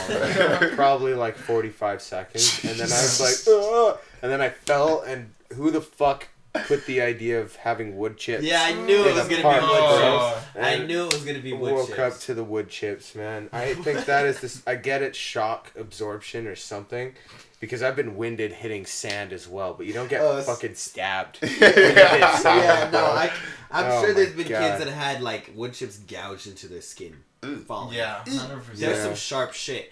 I was lucky. I was a child with the sand, so like for me, I being winded. I got so fucked terrifying. up. I remember like that was the worst thing. Falling onto the sand like back first, just like oof, and you hear like the thud. It's just like not even like that. It's like. Yeah, it's like it has no depth to it. It's just like, and you're just like, oh, that motherfucker hit the ground so hard. Dude, I remember I did I sound like a Minecraft song. Fucking, I was into WWE at the time. Oh, me too. I was like 6, and I tried to do like a swanton bomb, like a Jeff Hardy fucking move from the top of the monkey bars, and I flipped and just landed on my back, and I thought it'd be snow, but it was just hard packed snow. And I got fucking winded. And there's this, I was probably in grade 6, and this kid came up to me and started barking in my face like she was a dog. And I was like, get the fuck out of my, I was like winded, so I couldn't even fucking say anything. And that's one of my formulative memories, is fucking dealing with that. I can relate to that, except I was on the other side. He was the dog. You were the You're the dog? No. Yes, kind of. But I pedigreed this dude. You know what a pedigree is? Yeah, dude. I pedigreed this dude into the fucking, like, ground by accident. Oh. Accident? Because you're a kid, you think wrestling is like, oh, fake. Yeah, you think they'll be okay. And I knocked him out. Oh. And, like, I was, like, over his face, like, trying to wake him up. I knocked my cousin out, Yeah. I'm sorry, Ian. Glad to owe you an apology. That shit's brutal, man. That's like... Leave that name. I don't know. Every kid thinks they can do WWE safely. I used to think I was Rey Mysterio. Bro, I thought I was Naruto, man. I was running through the forest. Like, oh, yeah. Fast. We had the thing, like, it was like, you know, in the park, like, when they had the double railing. Like, when you walk along, like, the thing, but they have, like, arm things. You know what I'm talking about? So, like, if there's, like, a bridge. So, if there's, like, a bridge, and it's going above you, or, like, it's across the ground, but it has, like, okay, railings. I see what you're saying. So, like, I would use them as ropes. Yeah. And, like, 619 motherfuckers. So, like, it was bad, bro. We were doing, like, all types of shit. We turned the jungle gym into a whole, like, a battle royale. A wrestling arena. No, literally, we had all the grade. It was 2, 3. Yeah. From 2 to 6. And it was like 2 young ones paired with the grade 6s, and then everybody else. So like the 2 youngest grades went with the grade 6s, and then everybody else went, and we just went. I just fucking Battle Royale. charged, dude. At the end of the year. Imagine being a We teacher. just played King That's of the Hill. cool. That was polar God, items. fuck. King of the Hill? Yeah. We did that It's too. a lot simpler. That was what it was. Except you had to get to the top of the jungle gym. Yeah. That's King of the Hill. King But of the it, Hill. no, but it is was a some battle fun royale, bro. You know how many kids? That was like literally 100 kids. shit. Just like between Fighting, fucking like, 5 and it was 12, so sick. charging each other. I'll never forget that day. That That was would the be battle sick. that ended it all. Man, I used to be fighting people. Who You used to fight? Yeah, you know, the King of the Hill. I was taking karate, and then I remember there was a girl who was in my karate class. I was like, back up, I know karate. And then she told on me to my sensei. And you're allowed Because you're not allowed to use yeah, it dude. in self-defense. In self-defense. That's what he was gonna say. I got in trouble. Yeah, you went. Yeah. Did you have to? Bragging about my karate. Did you have to do the wooden Do board and push-ups. knuckles? I do push-up. My Wooden brother. board, bloody knuckles. My brother didn't get his agenda signed, and my mom told our sensei for Taekwondo, and our sensei made him with his knuckles in a push-up position on a splintery wooden board for the whole class.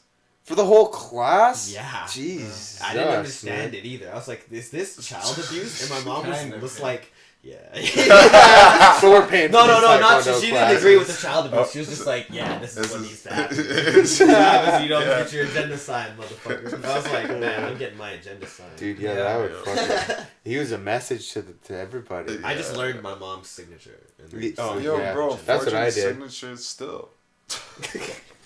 Alright, don't admit Still that. forging Can your we bleep parents' that one? signature. Yeah, that was a. Can we bleep that one? Yeah. That's he's I'm legal going now. to, okay? He's not a child anymore. that is now a federal crime. Just bleep that one for him. Yeah, you can't admit it. There was this girl in grade, 6, who, forged her parents' Yeah, you can't admit it. signature for a school field trip. And then she was bragging about it. Mm-mm.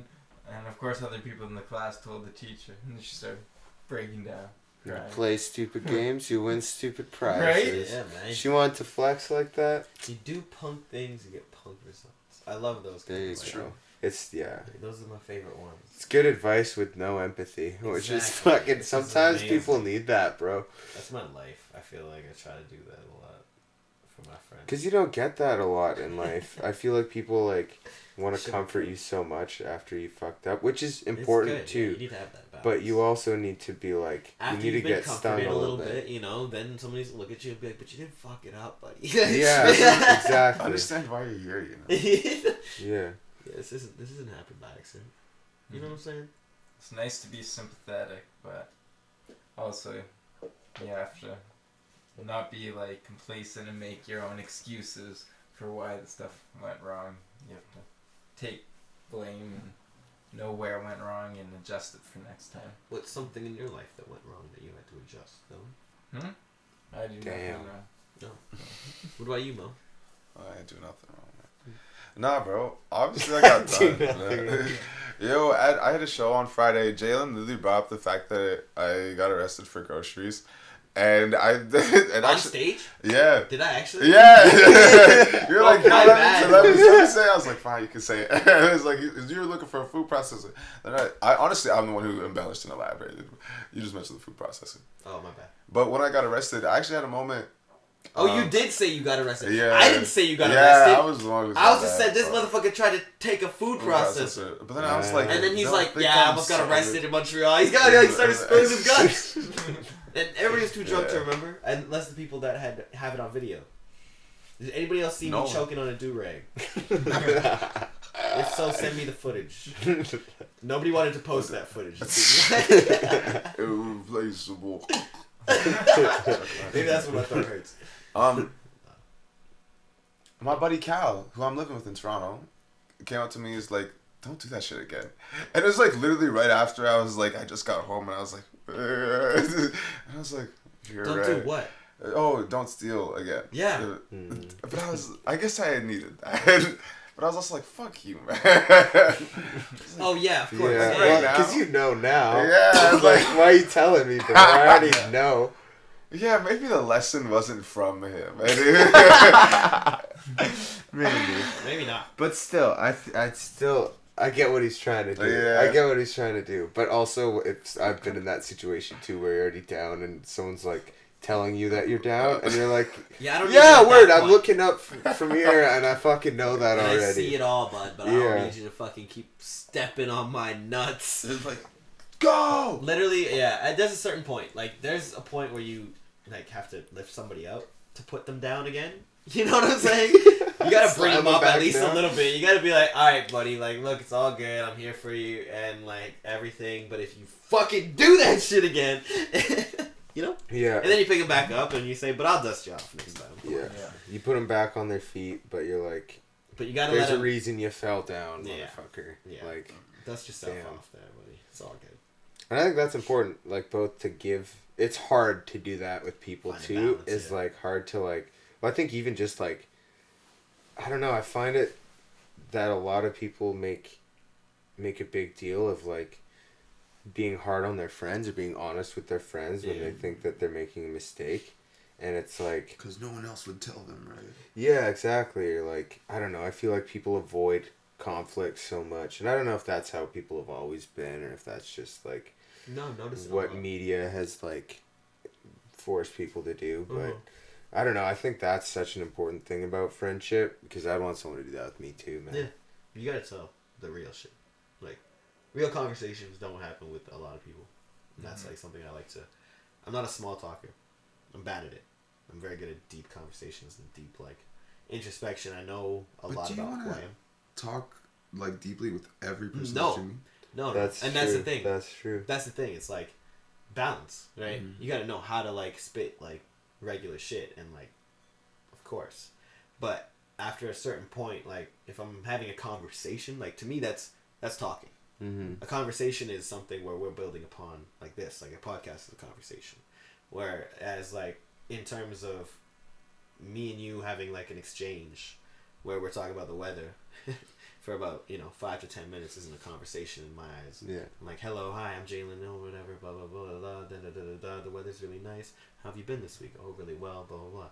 Okay, and I move on, and I never speak to you again. Forget that conversation. Never. It's not even a conversation. Yeah. We were just forget. talking real quick, but a conversation we've built upon. I've said something. I've made my point. You've responded to my point and added to it, and now I'm, rebuttaling that, and we're building and building and building. Remember, we had this conversation about conversations in high school at the Tim Hortons with Malcolm Vick years ago, Yeah. and that was a real reference point for me to like understand, like oh shit, like my time and what I'm saying and how I'm talking to people matters a lot, because as much as like it's dope to make the first interactions a small talk thing, the conversation is where we make a connection, right? So as much as like I don't want to be having deep conversations with everybody, I do need to have that one deep conversation with everybody to understand your gauge of whether you know yourself or not, or whether I mean, it's not a bad thing of whether you do, but it helps me at least help myself to, when I talk to you, should I be embellishing all these things or should I keep it light, right? Mm. Because with women especially, it's something that I talk to women, and like I'll tell them how I feel and what's going on, even if it's like a friendship thing. I'm just like, this is how I deal with my shit. And sometimes women will be like, oh, you're too honest, or sometimes women will be like, I really like this honesty, or they'll be like, yeah, like I would never say the shit that you the way that you talk so like openly. But I've just found that there's so many missed opportunities in not speaking openly, not saying shit that you want to say. So it's just a balance, like, you know what I'm saying? Time and place. Because to the wrong person, you say the right or wrong thing, you're gonna like regret it. So just knowing, and you never really know. So that was really fucking confusing. That is tricky, man. I'm bad at that. I always I don't know, I get moody, and then I'm like, I just kind of get into a thought process where I like just have the conversation that I want to have, even though I know it's like at the wrong time. Yeah. Like that, and that happens in relationships, friendships, whatever. 100%. And it's like, I think that's the skill I've been like fucking trying to train my brain, is like to stay cool and like decide when to have those conversations and when not to. I'm in the same boat. 'Cause sometimes I feel like I'll be selfish and be like, no, we need to have this conversation. Like, you know, like right now, like we need to figure this out. Like, and a lot of the time, you know, maybe you just need to take super like space. Completely separate for a minute. And even if it's in a relationship, especially, like, okay, yeah, like go for a walk, take an hour, come back at your level, and like, all right, you know, you feel a little bit bad, you know, like come back when you have some empathy in you and you want to like fix it. If you're still hot headed and, you know, like mad and whatever, that's not the right time to usually talk about it. But that's when I want to talk about it. And, Right. You know, I feel like you feel charged yeah, about you it. feel like you want to express. You're going to express the most realist form of it. And sometimes it's healthier to do it. That's what I think too. Because you're gonna say the shit that you might not say when you feel that empathy for them, because you don't want to hurt them. But a lot of the time, I feel like like in that moment, why I do it is because I'm gonna tell you as honest as I can. This is what it is, and even if the shit isn't supposed to come out, it should be, you know, addressed. Yeah, I think so too. Like, oh, the whole issue that we started fighting is because this. But if you never really address that, because you don't want to make the elephant bigger in the room, then, you know, you're always going to be fighting. So. That's true. Yeah, I feel like it's like, when you're in that space too, it's fucking hard to tell why you're mad, or like, I don't know, I'll get caught up in something small that happens, and it's like, well, I'm not really mad at this small thing, I'm mad at this bigger thing, right? And like, when I'm just not even pissed, but just like, in a weird headspace, it's hard for me to like look at the bigger picture rather than just that small thing. But fuck, that's a skill that they don't teach you in school either. It's like we don't have like a communications kind of class where it talks about like the stuff we were talking about with acting, or like this kind of thing, man. And I think that's fucked up. It's important, man, and like it festers, you know. Like I used to be in a space where like I would be the same way, where it would really, I get into a headspace, and the headspace would pretty much tell me, just don't communicate. And then I wouldn't. Like, I would talk in my head, and I'd just make myself more angry, because I'd be, like, pointing things out, or, like, if I had to be around somebody, and I'm angry at them, then I just watch the shit that they do, and just, like, nitpick, and, like, you know, just be in a bad mindset, and just negative. And it would only fester and make things worse, and then I would just have this, like, gloomy, dark energy. And then it would just affect the whole room.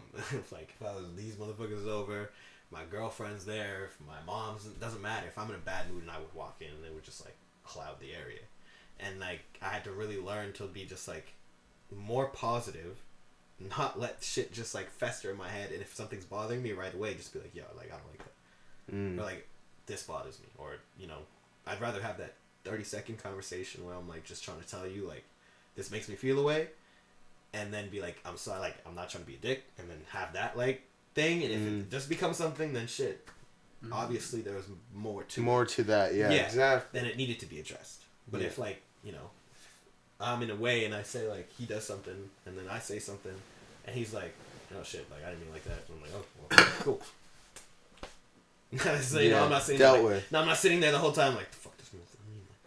You know, like, and that rarely happens ever, but, like, you know, it can. So. People get comfortable like that too, man. They're just like, they like being mad at people and shit, or like just like, and I'm honestly, I'm guilty of that too. It's just like liking the like self anguish of putting yourself through that kind of shit. I did that for a long time, and it's like, I don't know. You got to realize, like, to be happy, like, I don't know, this is not entirely true, but I think being happy to a certain extent is a choice. Yeah. Like, you have to at least be open to being happy to be happy. To an extent, yes, I 100% agree. Yeah, and, like, there's, like, a whole bunch of external factors that I've never experienced that I'm sure weigh on people, but, like, I don't know, I think that at the root of it, you have to be, like, you have to be open to feeling better. I would like to say, yes. Others, I was just gonna say there's other steps that, like, are required to get there, but you have to be open to it. Yeah, I like to say this for like the first step for sure. At least like trying to be like open to that, like, because a lot of the time, like when you're stuck in a negative perception, your whole thing is like, I can never feel that, or I can never be that, I can never achieve that, I can never get that. I wouldn't want that. Yeah. And that's like not, and like I don't know, and like it could never, like all those like ways of speaking first can get so routine when you're in a negative headspace that when you try to talk about something more positive, you might just automatically put yourself in a self-doubt situation. So it's like you need to be saying things in your mind and out loud, and especially out loud, like more positively to reaffirm, even if it isn't necessarily true at the moment. The more that you kind of talk about it and think about it and make things like, you can will shit.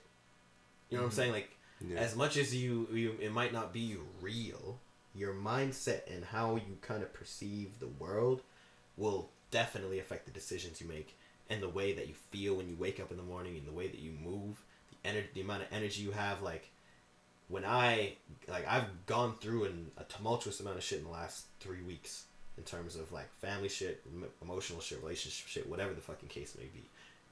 Personal, like, you know, like own, like looking in the mirror and being like, who are you kind of shit, like, and through all of that, it's just like, you really gotta just find the scope and be like, yo, take a step back, breathe, don't fucking look at it like you're a horrible person, don't look at yourself like you're a failure, don't look at yourself like you fuck people over or you're annoying or whatever the fucking shit that you may be. Look at the whole thing and understand that you're human. Understand that you make mistakes, understand that you're going to do it, and take responsibility for these things, and just try to, you know? And to get to that point is fucking impossible. On the worst days, when you're the most, like, you know, depressed about whatever it is, like, it's hard to be like, yeah, man, I'm dope. But you have to. Yeah. At least, like, try. If it's not like your whole, I'm 100% dope, you know that you can, like, at least bake a cake really fucking sick. Or, you know, you can hit Ollie pretty dope. You know, like, you know what I'm saying? You have some focus on small shit. You can smoke some weed and just chill out. Yeah, man. That's what I always like. Fuck, I get so stressed with the shit I do. Yeah. And, like, I just always think, like, yo, there's going to be a day where I can just fucking watch movies and smoke weed. And that's going to be okay. Because I can just relax and do that.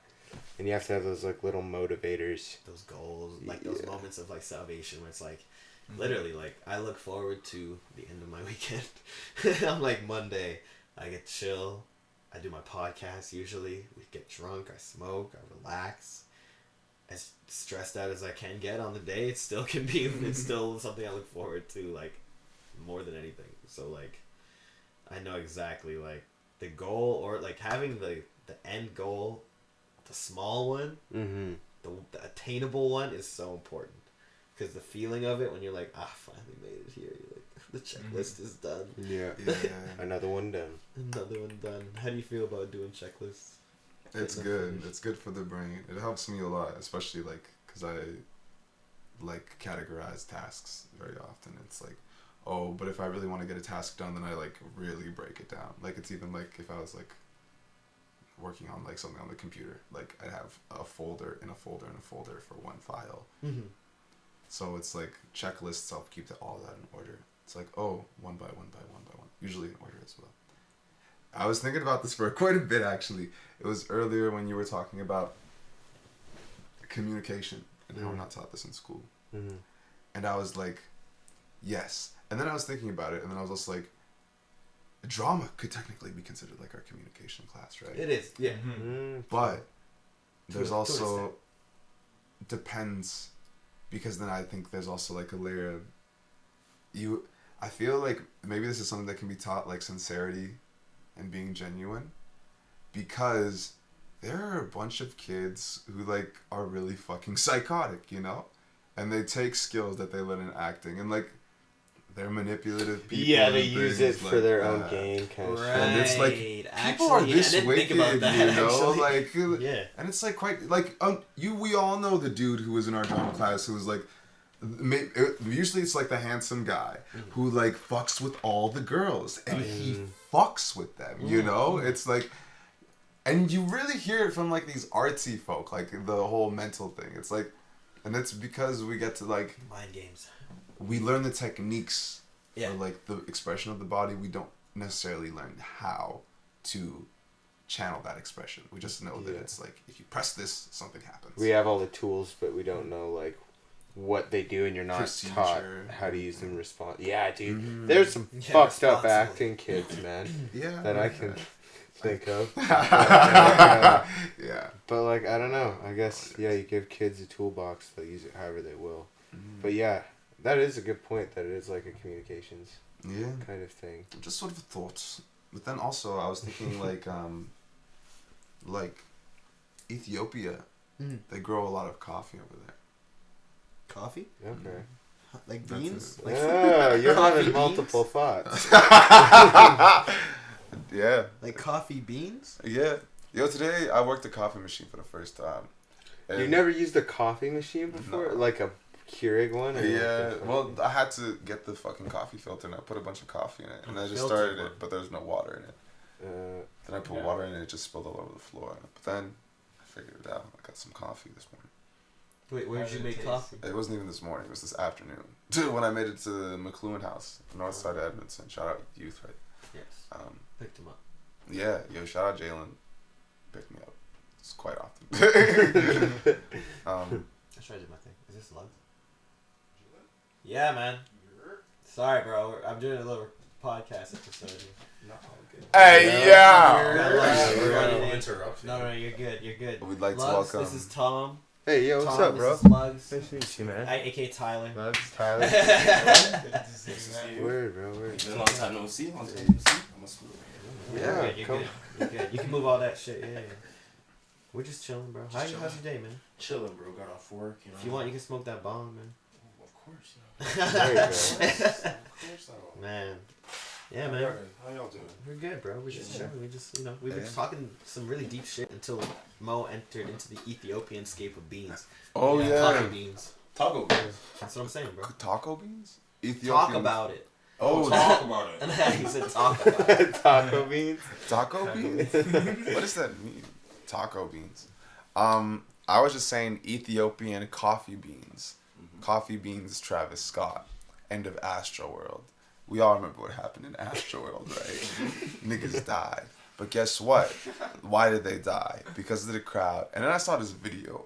Travis Scott. It was like someone was recording him. He was like yelling. And it looked like he was staring at the mosh pit.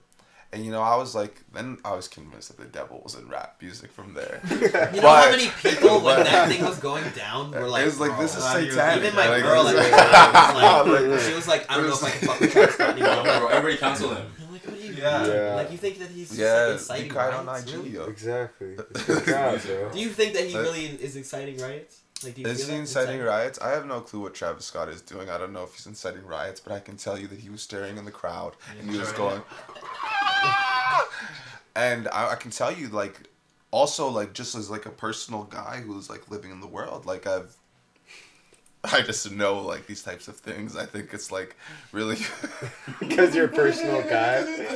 a personal guy does a lot of personal things. I'm like, personally, I don't think that this guy here, Travis Scott in particular, Right, okay. Yeah. I was lost there for a second. Now I'm back. Travis Scott, Astroworld, that's Yeah. a circus. Yeah. It's a festival. It's a festival. Yeah. A circus. Amusement park. Amusement park. There's a lot. What Yeah. are at circuses? Clowns. And now I'm just Are you calling thinking. Travis Scott a clown? I'm just saying this could be considered clownish You gotta behavior tell under the umbrella. We I got see where he's going. Oh. Clown shit. But know here's where where you're it comes together, though. Astroworld, circus, Odd Future. Remember the OF festival? Because he has Camp Flog now, right? Yeah. Yeah. Camp Flog now. Okay, yeah. Drake was there, right? Yeah, and nobody fucked Yeah. Oh yes. Yeah. And this nigga was doing Feel No Ways. Yeah, he performed the best Drake song, Feel Yes. No Ways. I The love that thing song. about that, Right. now, this is where it all loops back. I hope so. Feel No Ways. For your sake. Just for your sake. This has nothing to do with any of our business. We're just waiting, bro. Feel No Ways, Feel No Ways. Y'all nigga feel no ways. No. There's this thing if you interpret it, it's like, okay, feel no way, right? Yeah. Feel no way about what I've done. Feel no ways. He's talking about numbness, bro. Okay. And now, we bring it back to circus. Clowns. Clowns at the circus, perhaps, could be numb. Right, because it's Perhaps, sad yeah. clowns. The story of a sad clown. Right. Feel no way. Who said that? Drake.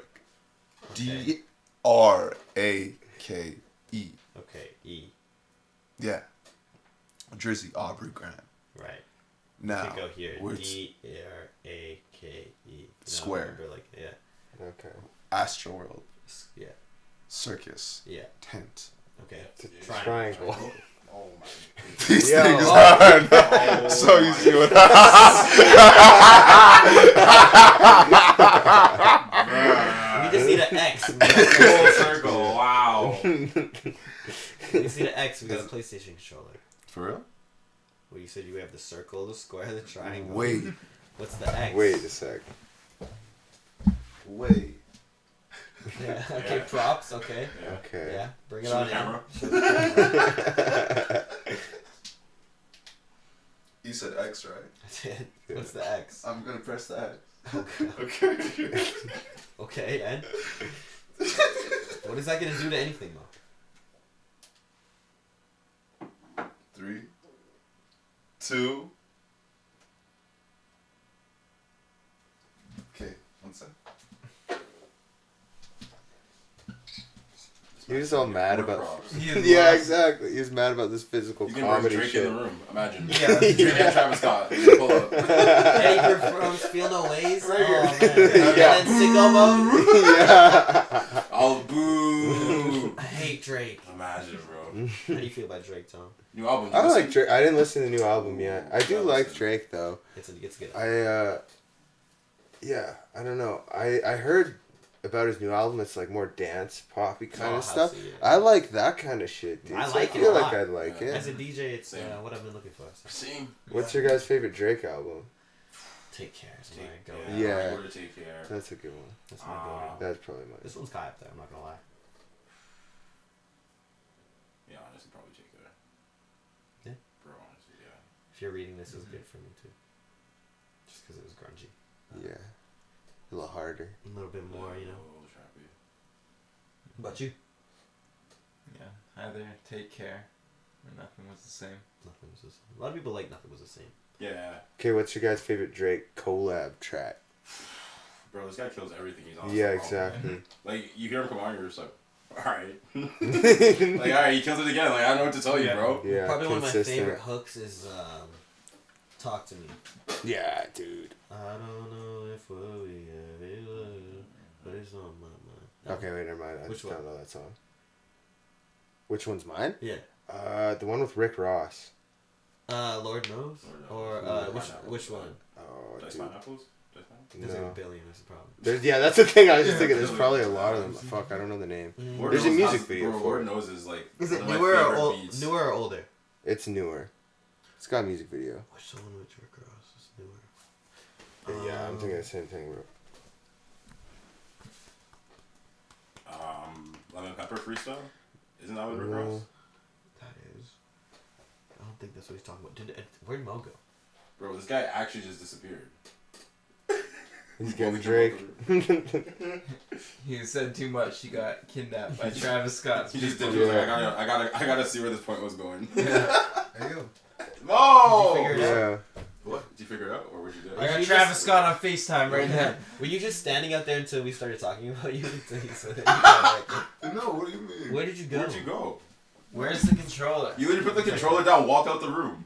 Like, we were waiting for you to make a point. What? Alright. That's crazy. I actually did that, eh? Yeah, she did. It's fine, bro. Oh, that wasn't you. Did you listen to the new Drake album? Hmm? Did you listen to the new Drake Yeah. album? You like it? Honestly, never mind. Is that what it's called? Yeah, I guess. It's called, yeah, he That is what it's kept called. Honestly? calling it honestly whatever. Whatever. Honestly. But he finally said the right name. Which Yeah. Is pretty interesting. Good job. I made sure to remember. You like it? Yeah. I like that Tex Go Green song. Tex Go Green when I'm in the Yeah. sun. Rough. Yo, what are you gonna with me? Could we all sing the Arthur theme song? I don't You know want it. Like, Yeah, every day Hey, when you're walking down the street, everybody that you meet is an original point of view. And I say, Hey, what a wonderful kind of day when you can learn to work and play and get along with each other. Hey, what a wonderful kind of day. Hey, what a wonderful kind of day. Hey. Yo, I used to watch that shit mad early in the morning. Shit would come on CBC at like fucking 7 a.m. I'm like getting ready for school. CBC, bro. Yeah. Arthur, CBC right kids. before school. Bro. Munching on my frosted flakes, bro. Best Arthur? fucking morning, always. And Did you went to ever see bus. the national anthem on TV? It's fucking National anthem on TV? Yeah. Like, for what? Would they do it every morning? Yeah, every morning. my God. Fuck. Yeah, on Every YTV. morning? On I YTV, didn't know I that. there's I like know they- 7 a.m. Yeah, I They didn't did the know that national either. anthem. There's a kid Bro, riding what? down the slide. The Canadian flag is like overlaid. yeah! It's like What? oh, Yeah, and there's yeah, like yeah. trees in the beginning of the shot. It's remember like that. and the That sun's was- shining through. It's like Parliament's in the That should background. probably look mad happy, eh? Yeah. Make Canada look amazing. Oh, yeah. Yeah. Yo, man, Canada used to be was amazing better. back then. Yo, low-key back when all them TV shows was on, like the YTV shows hit back then. Oh, yeah. Oh, they were crazy, yo. Bro. Sugar and Carlos. Oh, crazy. Yo, That Sugar's on sounds Salem. familiar. I don't Yes, remember. that was a Carlos little bit. was the man, That was a bro. little bit before your time, but Oh, shit. I think they just had Carlos on. Carlos. for a while. Carlos was on He's- for a They long got He rid was of still him. on for a hot minute, What? even after Yeah, they he was kind on of for a fell while. They got off. rid of him? I mean, Yeah, he still might be now on he's to gone. He's now. gone now. He's gone. Oh, fucking Carlos, like the host. From the yeah, song. Yeah, Rugrats. You're yeah. like, let's go. Yeah, Yeah, I yeah. love Carlos. Bro, man. YTV was the And Dude, then that they had guy's to do doing the- shit now, though. Yeah? He's like on That some. I girl don't know what he's on. is- He's on like Bro, all ET that or shit. some Yeah, shit. he's on the entertainment show. Yeah. I swear he's On fire. That's where they go. That's like as a like video. I couldn't imagine that being my career. Bro, I'm saying. Like a like Video host. like a video for host, like, and then you for become. kids. It's That like, shit was Paul. like at no, one point. it's dope. But then like the next progressive step is like E-Talk Canada. Yeah, It's like Literally. natural. Yeah, like how much more professional What's can going you get? I'm about to get Sean in the shot. Yo, my nigga. I Just just not said Sean. Nigga, I'm in 6 Island. Oh, Yo, am I in the shot? I don't know. yo, can I even get this one? It's all good. what are you doing? Yo, bro, I'm just trying to. It's trying to get me, but I don't think you get me in the shot. You guys literally set it up for this. He just has to zoom out. Oh, Can you zoom out on it? Yeah. Just oh pinch. yeah, they do be zoom. There you go. Okay, I'm pressing this one thing. It says 1, I'm gonna make it 0. Oh no. 0.5. 0.5. Why 0.5? No. Because I don't think you can make it 0. Not the 0.5. Oh, The 0.5, yeah, the quality just. I wish we could see what he was doing. You want to Oh, just wow. X out of the. Oh no, it's actually like perfect though. It's the X down there. Just X out of the little alarm thing. Yeah. I'll just do that. There you go. I actually will be in the shot. Hey, weird. That's fine. That's Tom Tensky. Let's go. That's Grab your Lugs. big That's good. finger. That's where I would be. Now you're trapped. Yeah, Holy Oh. moly, he's actually you trapped. trapped yourself. That's hilarious. That's hilarious. Like, yeah, I'm trapped. Yo. that's hilarious. This is what the. How This you is gonna what get this out of this show, one, man? This is what this show becomes. Tom. Mo getting trapped. Pretty much. No, it's just Mo. It's Mo doing whatever he wants after a certain point. Look at this. Like a Screaming at restless cat. motherfuckers. Yeah. We had like a really crazy, like quite intense conversation earlier about like being creative and like process, and in particular with acting. So I just thought like I couldn't stand it anymore. So Yeah, I feel you. I just decided to become unhinged and deranged. When it comes to your art form of DJing, though, when it comes to things beyond song selection, what is like the philosophy that you use to like dictate your process? You know, because obviously you collect DJing songs, in front of you people, play or, songs for Yeah. music, or DJing in general. like for a purpose, Mm. Why? like For beyond purpose, the for me, audience. it's probably like like just like the enjoyment that I see, and like how you can like when people come out and you're spinning, it's like everybody in the room is just all on the same wave. You know what I mean? Like they're all jamming to the same music. Like if you change the song, they all kind of give the same reaction. So everybody's like connected, no matter what, right? Like no matter like color, like race, like you know what I mean? Like everybody's just there, and like me being on stage, just being like, yo, if I play this song, I'm gonna just fuck everybody up right now, and I play it, and then it's just like crazy reaction. I'm like, yeah, that's like. Does like just some cool DJing shit. exist for you without the audience? Absolutely. Oh, Yeah, 100%. Because I didn't like, it's I not didn't. a person. Yeah, like, at the end of the day, it's like for me, I just love the creative aspect of like creating music and like just stepping back like from like way like not even like music today, but just how like people were able just to like create sounds with like just like nature, and then like actually eventually started recording it, and like people still do that today, right? Like a lot of producers will like go out and just like record shit, and I'm just like, yeah, like that shit is just like so cool that you hear something natural, or just that you come up with it yourself, right? Like you're just in your room and you're just like, okay, I'm gonna start with like this kick drum, and I'm gonna like put this on, and I'm gonna do this and this, and then like at the end it's like a full song, like it's something that's finished. It's a cacophony like, of sounds. yeah, yeah, and it's just like, it's crazy to think about because it's like, where does that come from? You know what I mean? It's like there's millions, probably billions of people that make music realistically, right? Or try to, right? Like just have some musical like inclination, and so it's like the fact that like each of them will have a different sound. Like as close as you are to somebody, your sound's still unique. You know what I mean? So it's like that's kind of the cool shit too. It's like we're all different, so it's like the fact that sometimes I could get everybody that even though you're different to come together. That's like my shit about DJing. But at the end of the day, it's just like I fuck with like music and just like sound. Yeah. Just like sounds good. Like, He's a producer as well. Yeah, because I heard you mentioned about building the tracks. yeah, it's just cool. It's cool to just see and hear new shit. Yeah, I'm in the same way. When you guys DJ, do you like practice, like, I don't know, like a song flip or something? Yeah, like, do you transitions practice? and Yeah, stuff. yeah. Do you So practice there's like things obviously to a hit 'em few with? transitions that every DJ just has. Like routines that you have like routines and you have like, and then you have like as you've played. I don't know if it's the same for you. Like when I first, it's usually like your first like few years. Yeah. That you've developed it and then it sticks with you. Yeah. And then it's hard. It was hard. Like I had to literally like break out of it. So what I'm talking about is like you build this routine pattern. It's like and it's like literally like you'll play this song and it mixes so well with this song, and then it mixes really well into this song, and then you see the reaction that you always get when you play these, and you can find yourself always kind of playing these back to back. Like, and the thing about it is it can be great when it works, but if you do it for too long, then it becomes monotonous, especially if you're in the same room for such a long time. So then you have to learn how to break out of it, or you kind of use it as like, I have another way of breaking it down is when I freestyle, I have a bank of words that I know how to rhyme really well. So if I don't know what to say, then I'm gonna try to get to my bank, and then I go into that bank and I can bounce my words until I hit a word that I can get back up to like, you know, something brand new. Yeah, so it's the same thing as like hitting that with like a certain routine. You have your reliable. Yeah, it's like shit. It's like I can't get the dance floor going. Shit. Let me hit my patented five tracks songs yeah. that I know if I play them, like these 5 people are gonna dance. Yes. Or if like I play them, I know like something's gonna happen, right? Where I'll move people off the dance floor or whatever. You know what I mean? Yeah. So it's like you have kind of that situation. Exactly. It's the exact same. And for me, it's like when you play the same place, it's like a job, right? It's like if you're at a job, right? Most places that you work, it's like they have like the same music playing, right? So as like a staff worker, you're like, oh fuck, I hate this music because you're always there, right? So as a DJ, it's literally that, right?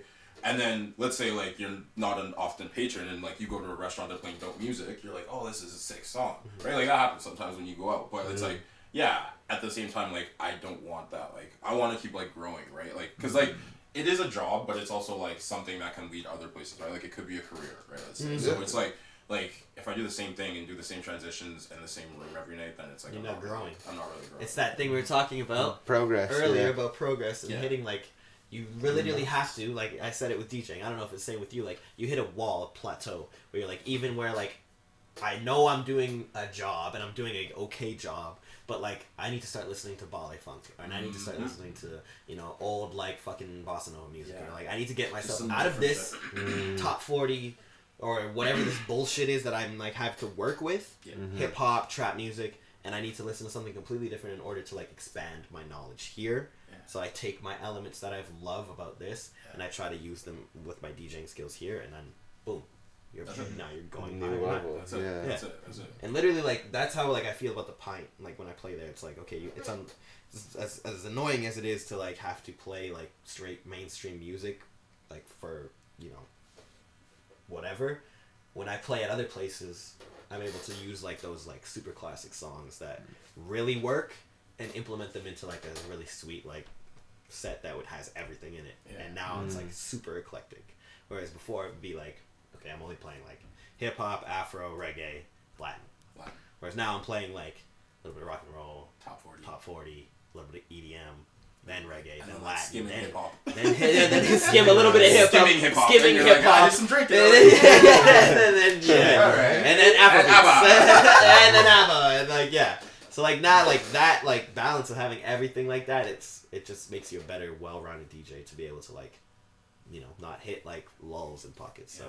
And just like discovering new music too. I always loved that. Like just digging. That was just always my thing. Like I would always have headphones on, like literally just always like, and I'd be on SoundCloud or I'd be on like iTunes after school, and like I would just be like looking and like finding crazy producers or just like artists and like a lot of them like ended up blowing up too, which is like the crazy part, right? So it's like you could like dig and like if you actually just like want to find like a sound, like you can pretty much find like something that like you like, right? Yeah.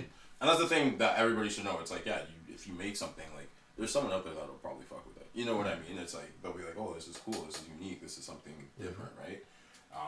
And then just, like, music today is so, like, quick. It's nice to, like, actually be, like, have your own thing going, too, right?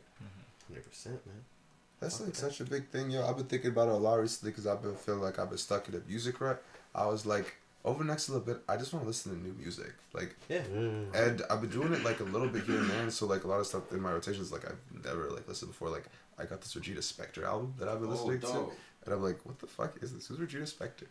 But just like shit like that's like, oh, it's refreshing my mind, reminding me of like, oh yeah, there's like this whole like, crazy thing. stuff. Yeah, and like the one thing with like a genre that we fuck with is called like baile funk. So it's like Brazilian like trap music. But a lot of the samples they use is like from like 60s Brazilian, like just like bossa really nova. very exactly it's bossa nova. So it's just like some lady singing and just some dude on the guitar, and it's just like beautiful guitar like notes, you know, and just like it sounds perfect. And then it's just like now they're making like these dope trap remixes or like like Brazilian remixes with crazy drums, and they're putting like a dope Drake vocal on top of it. It's like that's fucking nuts, right? So it's just like cool shit like that you figure out, and then it like leads you into like another deep wormhole, and it's like you're like, oh, this music exists. Exactly. There's like that stuff. And so I didn't even know I liked it. And then like boom. And then growing up too, I just always was around music, and my parents would just play a lot of African music, right? So like West African music, like Central African Congolese, so like the drums in those and like guitars and stuff. Are you Nigerian? No, I'm from Kenya. Yeah. So, like the drums in there, the guitars, like they're like 9-minute songs of Buddy just like going crazy on guitar with homeboy and a bass, and it's like and the drums are offbeat and it's like perfect. It speeds up, slows down, and it's just like man, that's madness. And like the recording's like not good at all, but it's like perfect because it's like the perfect recording where it's like it sounds so raw that it's like it almost sounds like you're there, which is even crazier. It's like, oh, this isn't a perfect song. Right? Because everything now it's like, oh yeah, levels have to be perfect, you know, this is good. The EQ like, is so tight. Exactly, EQ tight. It's like, no, there was no EQ. That's why I fuck with that. But he plugged it into the, started playing. That's why I fuck with that cold track so much of yours. Because it's like, you sent the voice memo in, and then like, motherfucking Colin just fucked with it and flipped it. Yeah. And like, to me, like, I just always like raw. That's why sometimes you just need like raw sounding music, and, like, you know what I mean? That's why like old school hip hop will always like, just have my heart because it's just like the vinyl crackle, like the drums are offbeat, the samples like choppy, like just shit everyone's like that. learning how to like rap, the mic, like the levels are off, like you hear like the vocals are super low, the beats every P is a you hear the pops in the mic, exactly. You hear like just crazy stuff, and it's just like I like that because that's real, right? It's not like now I just like put some samples into my computer, I can just like loop it out. Well, everything is so quantized now, right? You know what I'm saying, so robotic. So it's that's for me, and I think that's my thing. Why like a lot of my, like the stuff I make, it's like I want it to sound more raw than it is, like because I use like samples and all that, whatever. But it's like then at the end, it's like it sounds like it just sounds like I made it on a computer, or it's like there's some producers or whatever. It's like the drums are like they have a nice swing going and they're like offbeat a little bit, and it's just like that's what I need. That's what I'm trying to get to. So you gotta link up with our boy. You should have been here yesterday. Who's yours? We had one of my friends. I haven't seen him in years. Came through. He's a producer. Oh, and Naeem Patel and Dwayne Brown sound effects. Came through. They got to meet and they were just like chopping it up over shit. And I know like you Shane, everybody got to meet. So like, bro, I know with like them, and, like, and just have his Just like a producer session. Producer Where session, like you guys can just like exchange plugins and all your bullshit. There you go. I'm trying to learn FL now, so. That's Oh, really? Because I know how to use Logic, but FL is like FL is so nice. Yeah, that's what Sonar. Naeem and It Dwayne makes were so talking much about more yesterday. sense now. So Every big Just producer give me a uses little bit. FL. it's crazy, bro. Yeah. It's crazy. But let's wrap this shit so we can just talk some real shit. I'm behind the camera. Thank you so much, Tom. Yeah, thanks This for was having amazing, me, man. Man, thank David. You know what I'm Fucking- saying? Wherever the hell he is. Yeah, off. He was supposed to In be the here. world He was now, here for shit. about what? Working. 45 minutes. Yeah, poor David. Poor David. Yeah. He had a rough day today. Paid a lot of money on cabs. I'm sorry. That's for sure. I'm sorry. It's okay. It's okay. We'll get him back. Tom There you go. Tunsky of Tom Tunsky is one of the best. Tom Tunsky is the best. Tom There Tunsky you go. is the best. Tom, give him all your info of where they can find you. Follow at ego.zine. Where's my camera? Is it this one? Yeah, it's this one. It's anyone. Actually, no, it's not that one. It's that one. Follow ego.zine on Instagram. We got volume 2 coming out. Yeah. Follow at collab yag. Don't follow my personal. Oh, is There we it? go. Don't Business follow only. the Yeah, business only. Business If you're gonna only, follow motherfuckers. follow those two. And you know, as long as you're here, you might as well just give your. Oh Yeah, yeah, plug it's literally L_UGZ on everything. So. And we're gonna be starting. Alright, fucking. Oh yeah, shout out to This Common, guy. but we're actually starting Fridays, July 8th. Every Friday, Common. So link up there. We'll play any music you want. So everybody that has asked for a request. If you don't pull up, I'll be pissed because now I can actually play the shit you wanted to hear. Yeah, bro. So yeah, starting July 8th, Fridays, The Common, 9910 109th Street. Be there with that guy. Ding. We'll be there every Friday, providing the vibes and the music. And yeah, man, come see me. I'm about to get my promoter on, bro. We about to get about to be a promoter. hosting like a Oh, motherfucker, oh, bro. Hit us up if you're trying And, to. I'm trying to do some host shit. I also? want to have you like. You know, When let's you turn come to this town? off. Let's turn this off. Yeah, there you go. Let's turn this Talk off. about this now, yes. Thank you so much, man. Yes. Good time! When are you leaving, bro? July 25th. July, end of July. July 20th? 25th. Oh, It's a okay, Monday. that's like, okay, that's Monday, like a week. Yeah. July fine, 25th? yes. Or July 5th? A little bit, right? about a month. Literally, it's the 25th. 26th.